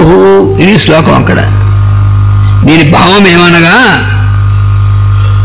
అంగలోకమును విడువదలిచిన వాడు, అంగం అంటే మన శరీరం అన్నమాట. అది అంగలోకమును విడువదలిచిన వాడు పై చెప్పిన విధముగా ఆచరించును. అంగలోకం అనగా శరీరలోకము, మనస్సు, ఇంద్రియములు. దీని యందు వర్తించున్నంతసేపు మానవుడు దేహలోకమున ఉండును. అప్పుడు అన్నమయ ప్రాణమయ కోశములలో ఉండును. మనకు 5 కోశాలు ఉన్నాయి: అన్నమయ, ప్రాణమయ, మనోమయ, విజ్ఞానమయ, ఆనందమయ అనేటువంటిది 5 కోశములు. అందులో అన్నమయ కోశం అంటే భౌతికమైనటువంటి ఫిజికల్ మ్యాటర్, భౌతికమైనటువంటి పదార్థమయమైనటువంటిది మన శరీరం. దీన్ని నడిపిస్తున్నటువంటి శక్తిమయమైనటువంటిది ఉంది, అది ప్రాణమయ కోశం. అందుకని ఆ 2 కోశాలలో మనం ఉంటాం అన్నమాట. అట్టువాని మనస్సునకు దేహంతో బంధం ఉన్నది కనుక దేహం పోనప్పుడు మరణము సంభవించును. అక్కడ అది రహస్యం. శరీరంతో మన బంధం ఉన్నప్పుడు, శరీరం విడిచేటప్పుడు మరణం అవుతుంది తప్ప శరీరంతో బంధం ముందే పోయినటువంటి వాడికి మరణమే లేదు. శరీరం వదిలేయడం తప్ప మరణమేం లేదు. అది పరీక్షిత్ మహారాజుకి సుఖయోగీంద్రుడు 7 రోజుల్లో నేను చనిపోతున్నాను అనుకున్నటువంటి వాడికి చివరికి భాగవతం అంతా ఉపదేశం పొందేప్పటికీ 7 రోజులు అయిన తర్వాత నేను మృతుండనవుతును అనేటువంటిది పోయి ఆయన శరీరం విడిచను అన్నాడు. అని వచ్చింది భాగవతం, అందుకు వచ్చింది. అది ఇది అర్థం కాకపోతే ఇదేంట్రా మొత్తానికి పోయాడు కదా, ఏంటి ఇలా సాధించింది అనుకోండి.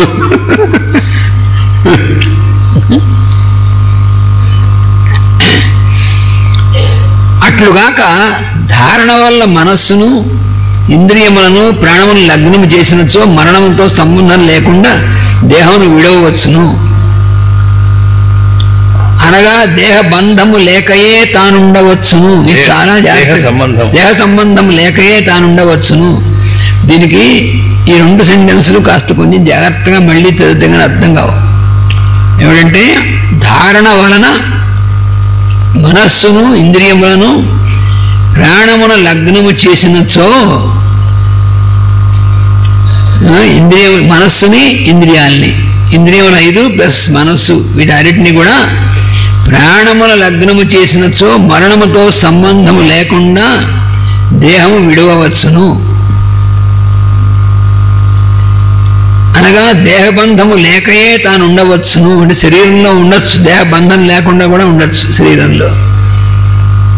అందుకని ఏదైతే మనం మరణం అంటున్నామో శరీరం వదలడాన్ని, ఈ శరీరం వదలడం అనేటువంటిది చివరిలో వెళ్ళిపోయేప్పుడే కాకుండా ఈ ఎరిగినటువంటి వాడికి, ఈ స్థితిలో ఉన్నటువంటి వాడికి శరీరం నుంచి బయటికి రావడం చాలాసార్లు చేయొచ్చు.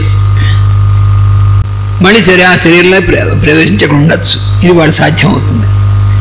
ఇది మనకి ఎందుకు సాధ్యం కాదంటే మనం ఈ దేహబంధం అనేటువంటి ఉంది కాబట్టి సాధ్యం కాదు. దేని ఉంది, నాకు ఏ బంధాలు లేవు, నువ్వు ఉన్నాయో లేవో చూసుకో. నువ్వు దానికి ఏమి పబ్లిసిటీ అక్కర్లేదు. మామూలుగా మనం అంటుంటా నాకు ఇంకే బంధమో లేదు.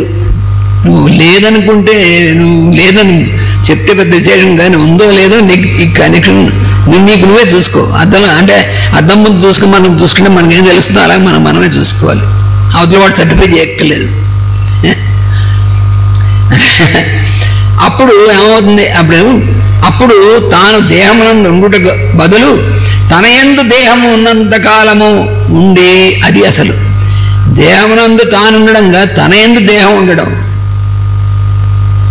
ఇది కొంచెం మనకి అలవాటు. దాని మనం ఏమనుకుంటామంటే శరీరంలో మనం ఉన్నాం అనే స్థితిలో మనం ఉంటాం. శరీరంలో మనం ఉండం. నిజంగా సత్యం ఏంటంటే మన యందు శరీరం అనేటువంటి నిలబడి ఉంది కొంతకాలం. దీన్ని మనం ఈ చిన్న పుస్తకం రోజు ఈ ప్రేయర్స్ అండ్ మెడిటేషన్స్ అని చదువుతున్నామే, దానిలో ఒక చోట ఇచ్చారు. నిజంగా మనందరూ శరీరంలో ఉండి మన శరీర అసలు రహస్యం ఏంటంటే sun beam focused into body.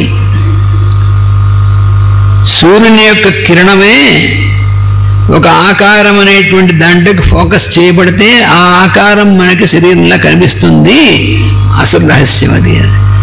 మన యొక్క శరీరాలు ఇవన్నిటితో కూడినటువంటి శరీరం ఒక్కొక్క జీవుడు ఒక సూర్యుడి యొక్క కిరణమే. కానీ మనం ధ్యానం చేసుకుంటే ఈ బంధం అనేటువంటి దాన్ని బయటపడతాం. ఎందుకు బయటపడలేకపోతున్నాం అంటే ఇది నా శరీరము అనేటువంటి బంధం మనం వేసుకున్నాం. అక్కడ ఉంది. ఆ సూర్యకిరణం అన్నీ ఒకటే కదా, అంటే ఒక్కొక్క కిరణంగా వస్తుంది కానీ మొత్తం ఒక దాంట్లో వచ్చినటువంటిది. అదే మన శరీరంగా కట్టుకుంటుందని చెప్తుంటే మళ్ళీ నేను వేరు ఇది నాది అని ఈ సెన్స్ ఆఫ్ సెపరేషన్ ఎందుకు వస్తుందంటే దీని యొక్క బంధం వల్ల వస్తుంది. ఆ బంధం ఎక్కడ ఉంటుంది? మనస్సులో ఉంటుంది. అక్కడ చిక్కు. దీనంతా కూడా బంధం కానీ మోక్షం కానీ ఏదైనా సరే మనస్సులోనే ఉంటుంది అని స్పష్టంగా మనకు తెలుస్తుంది. అందుకని ఈ వర్క్ అంతా మనసులో. అందుకని దేహ సంబంధం లేకయే తాను ఉండవచ్చు. ఈ మార్పు ఎప్పుడైతే వస్తుందో అప్పుడు దేహ సంబంధం అనేటువంటిది ఎప్పుడైతే ఇది మన మనసుకు వదిలిపోతుందో అప్పుడు ఇందులో ఉన్నప్పటికీ కూడా మనం బంధం అనేటువంటి లేకుండా ఉన్నప్పుడు మనం ఎప్పుడు కావాలంటే అప్పుడు దీంట్లో బయటికి రావచ్చు, లోపలికి వెళ్ళచ్చు. దాని ఎందుకు చేయొచ్చు? ఇది మనకి ఎందుకు అంటే మనకి ఎందుకు కాదు, మన ప్రయోజనం కోసం కాదు, హయ్యర్ పర్పస్ కోసం ఎప్పుడైనా అవసరమైనప్పుడు అదే మనకు అర్థం కావు. ఎలాగండి అంటే అప్పుడు ఎగ్జాంపుల్స్ తీసుకోవాలి. మాస్టర్ గారు, ఆవకోడి తాతగారు, ఎటింగుల వారు, అంటే ఎవరిని అయితే ఫిజికల్గా కూడా మనం చూడగలిగి ఫిజికల్గా కూడా అబ్జర్వ్ చేయగలిగినటువంటిదో ఆ ఎగ్జాంపుల్స్ మనం గుర్తుపెట్టుకోవాలి. అందుకని 1-2 ఎగ్జాంపుల్స్ మనం మాస్టర్ గారు పునఃశాస్త్రి గారు మాస్టర్ ఒక సందర్భంలో మాట్లాడుతూ ఉన్నారు. కానీ కొంతసేపు అలా కళ్ళు మూస్తున్నారు. అసలు ఏం కదలటం లేదు. అంటే మరి నిద్రపోతున్నారా? మనకు వెంటనే మనలాగా ఆయన కూడా కుంగిపడుతుంది. పాపం మరి పగల రాత్రుల్లో ఆయన మరి ఎప్పుడు నిద్రపోతారు, ఎప్పుడు తినే మనలాగా కురుకుపడుతుంది. ఆయన కూడా మనలాగా నిద్రలోకి జారుకున్నారు అనుకుంటాం. నిద్రలో జారుకోవడం గారు ఫ్యూ మినిట్స్ కొంతసేపు అలా, మళ్ళీ తర్వాత మామూలుగా. అప్పుడేమీ ఎవరికి అందరి అప్పుడేమో ఇద్దరం ఎంతమంది ఉన్నా ఈ సమయంలో ఒక చోటుకి వెళ్ళాల్సి వచ్చింది. ఒక చోట తప్పనిసరిగా వెళ్ళి అటెండ్ అవ్వాల్సి వచ్చినటువంటి స్థితి వచ్చింది, అవసరం వచ్చింది. అందుకని వెళ్ళొచ్చాను. అంతకంటే ఏం లేదు. చాలా సింపుల్గా చెప్పారు. మనకి ఇంకో సందర్భం రామకోడే తాతగారు, నేను ఫ్రాన్స్లో ఉన్నా. ఫ్రాన్స్లో ఉన్నటువంటి స్టూడెంట్స్కి వాళ్ళు నేర్చుకుందాం అనుకున్నటువంటి వాళ్ళకి ఈ హీలింగ్ అనేటువంటిది ఎలా జరుగుతుంది ఆ విషయం మీద క్లాస్ అనేది చెప్తూ ఉన్నాడు. యోగి అయినటువంటి వాడు, ఆ స్థితిలో ఉన్నటువంటి వాడు ఎలా ఉంటాడు, వాడు ఎప్పుడైనా సరే ఎక్కడైనా అటెండ్ అవ్వగలిగినటువంటి స్థితిలో ఎలా ఉంటాడు, వాళ్ళ గురించి ఎగ్జాంపుల్స్ వాడి గురించి చెప్తుంటే, నువ్వు చెప్పావు కానీ ఎగ్జాంపుల్స్ ఊహించగలవా అని అడిగారు. మన వాళ్ళు ఎవరో అడగరు కాబట్టి మీ దగ్గర నాకు భయం లేదు. అది అడిగారు వెంటనే, నువ్వు ఇప్పుడు చెప్పావు దీనికైనా ఎగ్జాంపుల్ ఉందని, అదే నువ్వు గ్యాస్ కొట్టుకున్నావా అని అర్థం. సరే అలాగేను అంటే అటువంటి వాడు ఎవరైనా ఉన్నారా ఇప్పుడు నువ్వు పిలిస్తే ఇలాగా చేసేటువంటిది, మాకు తెలిసేట్టుగా పిలుచుకోవా అన్నారు. వెంటనే తాతగారు స్మరించాను. అయితే మీరు కొద్ది నిమిషాల్లో కూర్చోండి, మనం కొద్ది నిమిషాల్లో సైలెంట్గా ఉందాం తెలుస్తుంది అని చెప్పాను. తాతగారు స్మరించాను. ఫ్యూ మినిట్స్లో అంత ఒక రకమైనటువంటి ఆరాలా వచ్చింది. నాకు కాదు, అందరికీ. నాకంటే నేను ఎలాగో స్మరించాను కదా, అక్కడ ఆయన దగ్గరే ఉన్నా, ఆయన దగ్గర ఉన్నారు. అందరికీ కూడా అన్నట్టు వచ్చి అందులో ఆయన అలాగా ఆకారంగా వచ్చి ఆయన ఫేసు ఆయన ఇది అందరికీ కూడా కనిపించింది. ఆ కనిపించగానే వాళ్ళందరికీ ప్రశాంతమైనటువంటి ఒక ఇది వచ్చింది, అలదడి లేనటువంటి స్థితి కలిగింది వాళ్ళకి. అలా ఫ్యూ మినిట్స్ ఉంది. మళ్ళీ తర్వాత మళ్ళీ దేర్. అది పూర్తయిన తర్వాత అప్పుడు అడిగాను, మీకేమైంది, మీకేమైనా ఇందాక అడిగారు కదా మీకేమైందని. అంటే అలాగ ఒక ఆయన అలాగ ఆకారం కట్టుకున్నట్టు కనిపించింది. చాలా అప్పుడు మాకు చాలా ప్రశాంతమైనటువంటి ఎక్స్పీరియన్స్ వచ్చింది. మా ఎగ్జిస్టెన్సే మాకు ఇవన్నీ గుర్తు రాలేదు అని చెప్పారు వాడు. మరి మీరు అడిగారు కదా అందుకని నేను మరి నువ్వేం చేసావు అన్నారు. అలా అలా పిలిస్తే రాగలిగినటువంటి ఒక ఆయన ఉన్నాడు, ఆయన పిలిచా నన్ను వచ్చాడు. అది నేను చేసింది, నేను చేసింది ఘనకార్యం ఏం లేదు. కనెక్ట్ చేసుకున్నాను, పిలిచాను, వచ్చాడు. ఆయనే వచ్చాడు. ప్రూఫ్ ఏమిటి ఎలా అన్నది. అప్పుడు నా జేబులో ఈ ఫోటో తీసి మీకు కనపడింది ఆయనే కనబడి.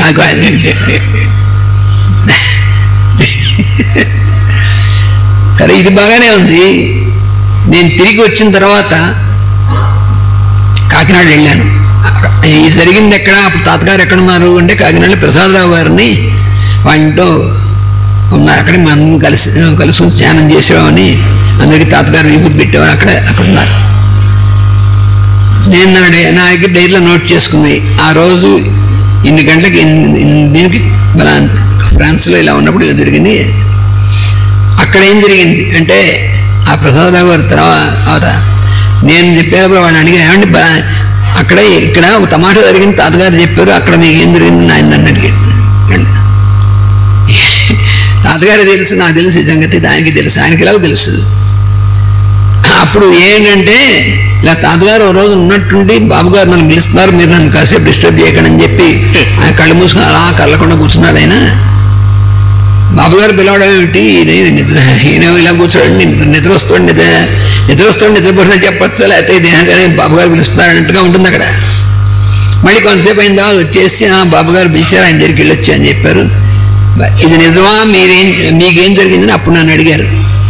అప్పుడు నేను చెప్పాను, బలానా రోజున బలానా టైంకి ఇండియన్ టైంలో ఇలా ఈ టైం అవుతుంది, ఆ టైంకి ఇలా జరిగింది అని నేను జరిగింది, పిలిచాను, ఆయన వచ్చారు. అమ్మ అదే సంగతి, బాబుగారు పిలిచారంటే మేము ఎట్లా అనుకున్నాం, మీరు పిలవడం ఆయన రావడం ఉంటే వాళ్ళు ఎప్పుడు సిద్ధంగా ఉంటారయ్యా, మనం పిలవాలి అంతేను. అయితే నా కోసం పిలవలేదు కాబట్టి వచ్చారు ఆయన. అక్కడ ఉంటారు. నాకేదో భయం వేసు, లేకపోతే నాకేదో వాళ్ళందరూ అడిగారు, ఉన్నారా అన్నారు, ఉన్నారన్న పిలిచాము, వచ్చారు. సో సింపుల్ అది అలాంటి వాళ్ళకి. అలా మాస్టర్ గారు లైఫ్ లో కూడా చాలా ఎగ్జాంపుల్స్ ఉన్నాయి. ఒకసారి అర్ధరాత్రి పూట అలా కూర్చొని ఉన్నట్ట అనుచరులు ఎవరో గమనించి, ఏమండి ఏమిటంటే ఉపయోగం లేదు చెప్పి, అయినా మీకు అదేంటో ఏంటో అని ఉంటుంది కాబట్టి చెబుతున్నాను, జిల్లుల కూడా అమ్మకి బాగాలేదు, అందుకని అక్కడికి వెళ్ళొచ్చాను, ఆవిడకి లూజ్ మోషన్స్ రక్త విరోచనాలు అవుతున్నాయి అని అన్నారు. తగ్గినాయిలే అన్నారు. అంటే ఆవిడేం పిలవలే, ఆమె ఇంకా వెంటనే వెళ్ళారు, వచ్చేసారు అన్నట్ట. ఇక్కడే ఉన్నారుగా, వెళ్ళారు వీళ్ళు నమస్కారం పెట్టి నోట్ చేసుకున్నారట టైం డేట్. తర్వాత ఎంక్వైరీ చేస్తే ఆ టైంలో వాడికి బాగా ఎక్కువ అవ్వటం, ఉన్నట్టు మామూలుగా ఏ మందు లేదు, రకం తగ్గిపోవటం క్యారీ. అందుకని ఇలాంటి వాళ్ళకి సామాన్యమైనటువంటి విషయం అదేమి ఉండదు. అందుకని అక్కడ ఇదే చెప్తున్నారనమాట. అప్పుడు ప్రాణమయ కోశం అనేటువంటి అక్కడ అనమాట. అంతేంటంటే ప్రాణము లగ్నం చేసినచో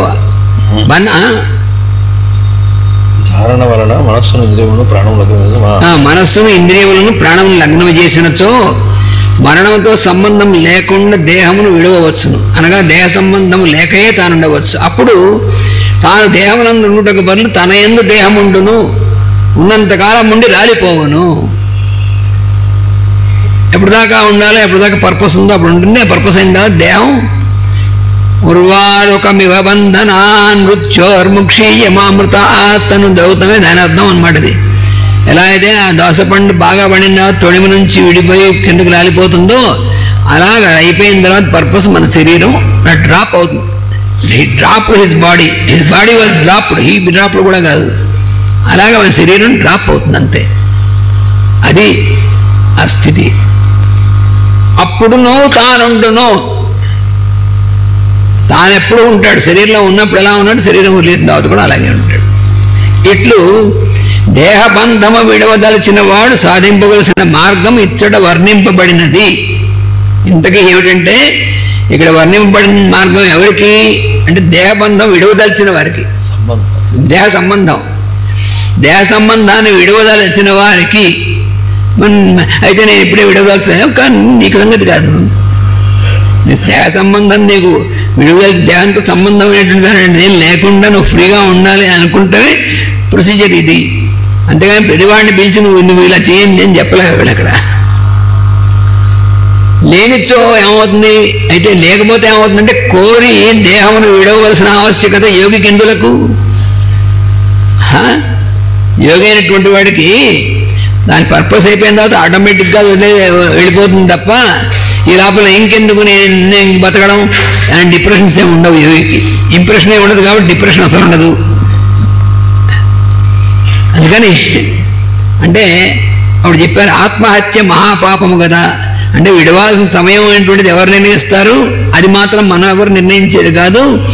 ఎంతకాలం ఉండాలి, ఎప్పుడు విడవాలి నిర్ణయించేటువంటి వాళ్ళు ఉన్నారు. వాళ్ళని కర్మదేవతలు అంటారు. వాళ్ళు నిర్ణయిస్తారు. వాళ్ళ నిర్ణయం ప్రకారమే మన దేహం రావాలన్నా, వాళ్ళ నిర్ణయం ప్రకారమే దేహం విడవడం అన్నా అంత జరుగుతుంది. కానీ మన నిర్ణయం తీసుకున్నాం అనుకోండి, మన చేతిలోకి మనం నిర్ణయం తీసుకున్నామా అక్కడ ఇంకా చిక్కులోకి వెళ్ళిపోతాం మనం. అట్లా చేసుకుంటే ఆత్మహత్య. మాస్టర్ గారు మనకు మన ఎదుర్వేదలని మంత్రం చెప్పి దాని అర్థం చెప్పారు. ఏమిటి అంటే చీకటి లోకాల్లోకి జన్మలు వస్తాయి, చీకటి జన్మలు, అంధకారంతో కూడిన జన్మల్లోకి వెళ్ళిపోతాం అలా చేస్తే అని చెప్పారు. అంటే అర్థం పాములు, మండగబ్బలు, తేళ్లు అవన్నీ చీకట్లోనే కదా తిరిగేవి. అలాంటి జన్మల్లోకి వెళ్లాల్సి వస్తుంది. అంతేకాకుండా వాడు ఏ ప్రాబ్లమ్స్ని ఫేస్ చేయలేక ఇదయ్యాడో అలాంటి జన్మలు చాలా అనుభవించిన తర్వాత మళ్ళీ ఏ మానవ జన్మ వచ్చినప్పుడు మళ్ళీ అవన్నీ ఫేస్ చేయాల్సిందే. అందులో టెస్ట్ క్వాలిఫై అవ్వాలిగా. అందుకని సచిన చావాడు నిజంగా తెలిస్తే. తర్వాత 28వ వచనం వినుము.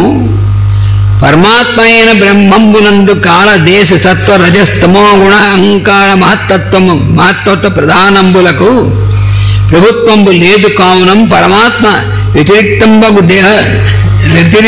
లేదు. దేహాదులయందు ఆత్మత్వంబు విసర్జించి అన్య సౌహృదంబు మాని పూజ్యంబైన హరిపదంబు ప్రతిక్షణంబును హృదయమున ఆలింగనంబు చేసి వైష్ణవంబైన పరమపదంబు సర్వోత్తమంబని సత్పురుషులు తెలియదు.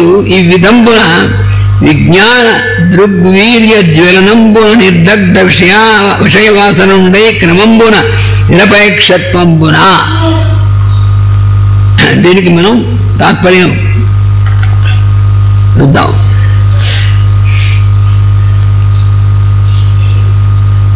పరమాత్మ అయిన బ్రహ్మమునందు కాలమునకు, దేశమునకు, త్రిగుణములకు, అహంకారమునకు, మహత్తునకు, ప్రధానమునకు అధికారము లేదు. అంటే ఇవి 8 రకాలైనటువంటి ఉన్నాయి. ఇక్కడ బ్రాకెట్లో ఇస్తున్నారు. ఈ 8 పరబ్రహ్మమునందు పుట్టి వర్తించుచున్నవి గనక పరబ్రహ్మంపై వీని ప్రభావం ఉండదు. పరబ్రహ్మం నుంచి ఇవి పుడుతున్నాయి, పుట్టి వర్తిస్తున్నాయి జీవుల మీద. ప్రభావం జీవుల మీద ఉంటుంది. కానీ ఎవరిని ఎక్కడి నుంచి అయితే బయటకు వచ్చాయో, ఎక్కడి నుంచి అయితే ఆవిర్భవిస్తున్నాయో అటువంటి పరబ్రహ్మం మీద మాత్రం వీటి ప్రభావం ఉండదని చెప్తున్నారు అన్నమాట. దీనిలో దేని యందు మనస్సు నిలిపినను పరబ్రహ్మత్వము చిక్కదు. ఏవేవి అంటే కాలము, దేశము, త్రిగుణములు, అహంకారము, మహత్తు ప్రధానము అనేటువంటిది.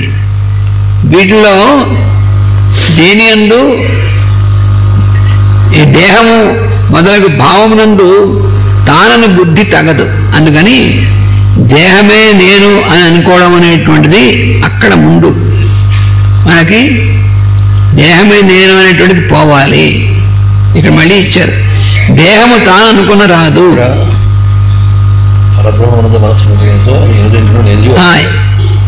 పరబ్రహ్మమునందు మనస్సు నిలుపగలిగినచో ఈ 8 ఏదియూ అడ్డలే అని ఇక్కడ వచ్చింది. అంటే ఆయనలో నుంచి 8 వచ్చినాయి పార్ట్ అండ్ పార్సల్. వీటిలో ఏదో పట్టుకోవడం వల్ల ఆయన చిక్కడు, ఆయన్ని పట్టుకుంటే ఇవన్నీ చిక్కుతాయి అంటున్నారు. ఆయనలోంచి 8 వచ్చాయి, పరబ్రహ్మ నుంచి 8 వచ్చాయి. వీళ్ళలో దేని అందు మనస్సు నిలిపింది పరబ్రహ్మత్వం చిక్కదు. పరబ్రహ్మమునందు మనస్సు నిలపగలిగినచో ఈ 8లో ఏదియూ అడ్డలేదు మనని. మన కండిషన్ అనేటువంటి మనపై పనిచేయదు. అందుకని పరబ్రహ్మ కన్నా వేరైనది మరి ఒక వీడిలో ఏందో లేదు కనుక దేహం మొదలగు భావములను తానన బుద్ధి తగదు. దేహం తాననుకున్న రాదు, తనతో నిండినది అని తెలియవలేను. అంటే శరీరానికి మనకి సంబంధం ఏంటంటే శరీరమే నేను కాదు, శరీరము నాతో నిండి ఉన్నది. అది మనం తెలుసుకోవాల్సినటువంటిది. నేను అనేటువంటిది అసలు స్వరూపం మనది. ఈ నేనుతో శరీరం నిండి ఉంది. అణువణువున శరీరంలో ప్రతి అణువులోనూ ఈ నేను అనేటువంటిది ఉంటుంది, అంతర్యామిత్వం. అంతేగాని శరీరమే నేను అనేటువంటిది కాదు. అంటే శరీరము నేనేటువంటిది కాదంటే నాకు ఎగ్జాంపుల్ ఏమి ఇచ్చారంటే, మనం తొడుకున్న చొక్కా నేను, చొక్కాయే నేను అనుకుంటే ఎంతో శరీరము నేను అనుకోవడం అది అని చెప్పారు. అంటే ఇమ్మీడియట్గా ఆయన ఇచ్చినటువంటి ఎగ్జాంపుల్ వాళ్ళకి తప్పదు మనకు తెలియదు. శరీరమే నేను అంటే ఎటువంటిది, చొక్కాయే నేను అనుకున్నప్పుడు చొక్కా చిరిగితే అయ్యో నేను చిరిగిపోయినట్టుగా ఉంటుంది అనమాట. వాడు ఎవడో కొత్తగా కారు కొనుక్కున్నట్ట, కొనుక్కున్నాడు కొన్నాడు ఆ కారే నేననుగా ఉంటట్టు వాడు. ఈ లోపల వాడు ఎవడో రాయి వేసాడు, చొట్టబడింది, అయ్యో నాకు చొట్టబడింది, వాడి శరీరాన్ని చొట్టబడినట్టు అనిపిస్తుంది వాడికి. ఎందుకంటే వాడికి ఏమైనప్పుడు కారే నేను అనుకుంటున్నాడు. ఈ కారే నేను, ఈ చొక్కా నేను. వాడు చిన్నపిల్లాడు ఉంటాడు, వాడు కొత్త చొక్కాగా వేస్తారు, చొక్కా వేసినా వాడు బాగుంటుంది, కొత్త షర్టు కొత్త ప్యాంటు వేశారు అనుకోండి, వాడు మాసిపోయిన తర్వాత తీయాలి ఒప్పుకోడు. అరే ఉతకాలి లాంటిదే అంటాడు వాడు. అరే మాసిపోయింది ఉతకాలి, మళ్ళీ ఇంకో ఉతికింది ఇస్తా అంటే వాడు ఒప్పుకోడు. అలాగే మనం ఈ శరీరం కూడా మనదంటే శరీరమే నేను అనుకున్నప్పుడు ఏమవుతుందంటే చిరిగిపోయినప్పటికీ కూడా ఇందులోనే ఉంటాం, ఇది ఇదైనప్పుడు కూడా ఇదే ఇందులోనే ఉండాలి అని తాపత్రయపడుతూ ఉంటాం. మరి దీంట్లో ఈ శరీరానికి మళ్ళీ చిన్న ప్యాచ్ పడితే ఆ ప్యాచ్ మళ్ళీ కుట్టి అంటే ఏమిటి, కిడ్నీ పోతే కిడ్నీ అతికించుకుని అన్నీ అటువంటివి ఉన్నాయి. అంతకంటే తేడా ఉంటుంది. లేకపోతే ప్లాస్టిక్ సర్జరీ చేయించుకుని అంటే ఇవన్నీ ముడతలు పడిపోయాయి అనుకోండి, దాని ఏదో ప్లాస్టిక్ సర్జరీ చేస్తాం, ముడతలు అన్నీ కూడా పోగొడతాం. సరే ప్లాస్టిక్ సర్జరీ చేసావు, ముడతలు పోగొట్టావు అయినప్పుడు ఉంటుందా శరీరం? ఎన్ని మరి అవన్నీ మోడర్న్గా భోజనం వచ్చావు, ఇన్ని చేయించుకోవడం తప్పేలే, చేయించుకో. కానీ అల్టిమేట్గా తెలుసుకోవాల్సిందంటే ఇదే నువ్వు అనుకుంటే చేయించుకో, కానీ ఇదే నువ్వు కాదంటే ఇప్పుడు తెలుస్తుంది, తప్పదు. అది నువ్వు చేయించుకున్నా తప్పదు. నేను ఇవన్నీ ఇంత కష్టపడి చేయించుకున్నాను, ఇంకొన్నాళ్ళు ఇందులో ఉండి అంటే నోర్మీ అంటాడు. ఎవరు చేయించుకోమన్నాడు నిన్ను అంటే, నేను ఇన్ని లక్షలు ఖర్చు పెట్టి నేను ట్రాన్స్ప్లాంటేషన్ చేయించుకున్నాను, అప్పుడే పట్టుకెళ్ళిపోతావా? లక్షలు వాడికి నువ్వు అప్పున్నావు తీర్చుకున్నావు అంతేనే. అంటే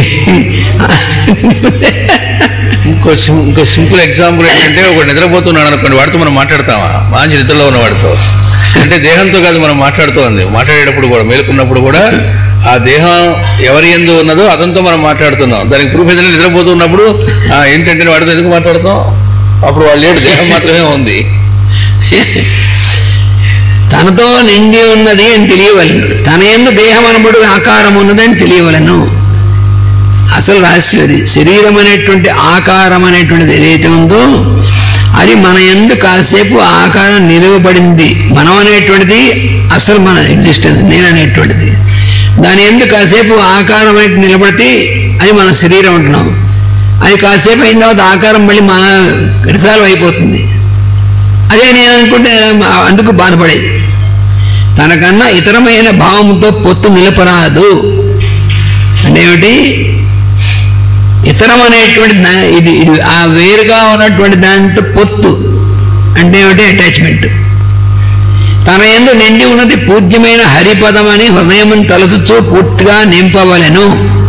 అందుకని ఈ తన యందు నిండి ఉన్నటువంటిది ఏదంటే పూర్తిగా హరిపదము. అప్పుడు సమస్తమును ఇముడ్చుకున్న విష్ణు పదమున ఉండును.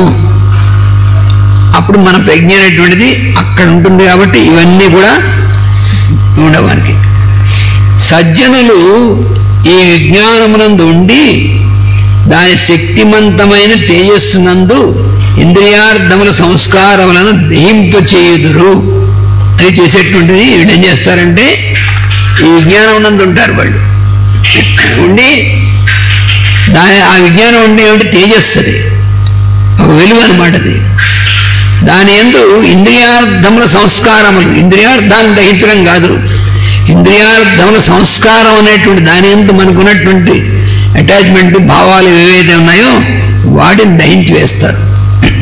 దీనికి రహస్య ప్రకాశం కూడా జరుగుతుంది. పరమాత్మ అయిన బ్రహ్మమునందు కాలమునకు అధికారం లేదు. కాలము వాడి నుంచి పుట్టినది అని మన యొక్క పక్కన ఎగ్జాంపుల్ ఇచ్చారు. మన చేతికి మనపై అధికారం ఎట్లు లేదో అట్లే కాలమునకు పరబ్రహ్మపై అధికారం లేదు అన్నారు. అయితే అర్థమవుతుంది ఎగ్జాంపుల్ ఇవ్వకపోతే. మన చేతికి మనమే అధికారం ఉంటుందా? మన చెయ్యి మనం చెప్పినట్టు అది చేస్తుందా? అది చెప్పినట్టు మనం చేయాలి. అది చెప్పినట్టు మన ఇంద్రియాలు చెప్పినట్టు మనం చేసామంటే మన పలుకు కుక్కపతి అన్నారు. అవి మనం చెప్పినట్టు అవి చేయాలి. కర్మేంద్రియాలు కానీ జ్ఞానేంద్రియాలు కానీ అవి చేయాలి, మనం చెప్పినట్టు చేయాలి. అందుకని మన చేతికి మనపై అధికారం ఎట్లా లేదో అట్లే కాలమునకు పరబ్రహ్మపై అధికారం లేదు. దేవతలకును లేదు. మనకే కాదు, మనలో పనిచేసేటువంటి దేవతలకు కూడా ఈ రకమైనటువంటిది అంటే పరబ్రహ్మం మీద అధికారమైనటువంటిది వాళ్ళకే లేదు. సత్వరజస్తమో గుణములకును అహంకారమునకును మహత్తునకును కూడా పరమాత్మపై అధికారము లేదు. అంటే ఎలాగంటే మనకు అర్థం అవట్లేదు. అందుకే బ్రాకెట్లో మళ్ళీ ఇచ్చారు. కుండకు తన యందున్న మట్టిపై అధికారం ఎట్లుండును? మట్టితో కుండ తయారు చేశారు. మట్టితో తయారు చేశారంటే అర్థం మట్టి యందు కుండ అనే ఆకారాన్ని నిలిచేట్టు చేశారు. అదే అసలు రహస్యం. మట్టి మొత్తం అంతా ఆ మట్టిని ముద్ద చేసి ఆ మట్టిని ఒక రకంగా పెట్టి దాన్ని ఒక రకంగా తిప్పి ఒక రకంగా తిరిగే పిల్ల పట్టుకుని అనడం వల్ల ఆ మట్టికి కుండ అనే ఆకారం అనేటువంటిది ఏర్పడేట్టు చేశారు. అందుకని కుండకు తన యందున్న మట్టిపై అధికారం ఎట్లుండును? కుండకు ఉన్నది అధికారం. కుండ తన యందున్న మట్టిని పెంచుట కానీ తగ్గించుట కానీ చేయలేదు. కుండ తయారు చేశారు. ఈ కుండ వేరే ఎగ్జిస్టెన్స్. ఇప్పుడు ఈ కుండ ఆ మట్టితో తయారైంది, వేరే ఐటమ్ అయింది. ఇప్పుడు ఈ కుండలో ఇంత క్వాంటిటీ ఆఫ్ మట్టి ఉంది కదా, క్వాంటిటీ ఉంటుంది. అప్పుడు ఆ కుండ అలా కాదు, నాలో ఉన్నటువంటి మట్టి యొక్క క్వాంటిటీని మార్చుకోవడానికి అవకాశం లేదు. ఎలా మారుతుంది? కుండ మళ్ళీ కావాలంటే కుండ వెరగొట్టేసి దాన్ని మట్టిలో కలిపేసి మళ్ళీ కావాలంటే ఇంకా మట్టి వేసి మళ్ళీ పెడితే అది ఇంకో కుండ అవుతుంది తప్ప ఆ కుండ అవుతుంది. ఇదేమిటండి ఈ ఎగ్జాంపుల్ ఏమిటంటే ఆ కుండ ఎటువంటిదో మన శరీరం అటువంటిది.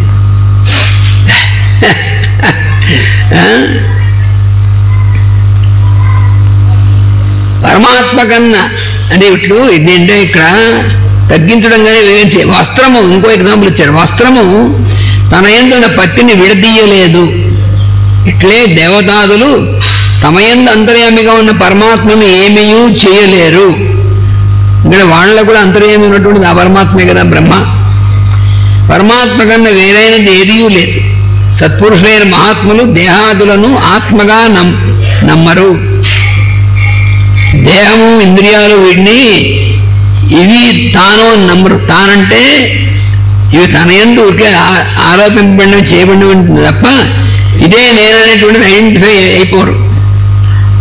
దేహం అన్నది పేరు అహంకారము, పేరు ఆకారము అంతున్నది ఆత్మ. కానీ సత్పురుషులైన మహాత్ములు దేహాదులను ఆత్మగా నమ్మరు.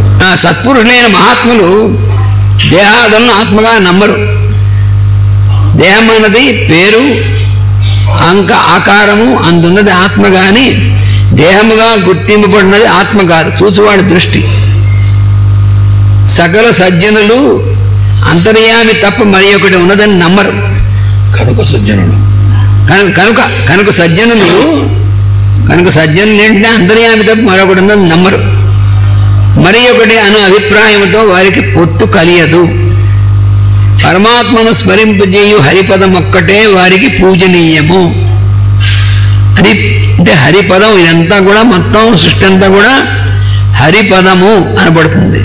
అందుకని అదొక్కటే నిత్యము అనేటువంటిది వాళ్ళకి తెలుస్తుంది. కాబట్టి మరి ఒకటి ఉన్నది అనేటువంటిది ఏమీ కూడా అటువంటిది వాడికి ఏమీ దాని యందు ఉండదు. అందుకని వారి పూజనీయమైనటువంటిది ఏమిటంటే పరమాత్మను స్మరింపజేయు హరిపదం ఒక్కటే వారి. హరిపదం అనగా హకారముతో కూడిన నిశ్వాసమును రేఫతో కూడిన కంఠనాదంతో జతపరచుట అనగా ఓంకారమును ఉచ్చరించుట అక్కడ తీసుకొచ్చారు. అంటే హరిపదం అంటే అది అర్థం. హరిపదం అంటే ఎక్కడో ఉన్నటువంటిది కాదు, నిత్యం మనలో జరుగుతున్నటువంటి ఉచ్ఛ్వాస నిశ్వాసాల ద్వారా జరుగుతున్నటువంటిది.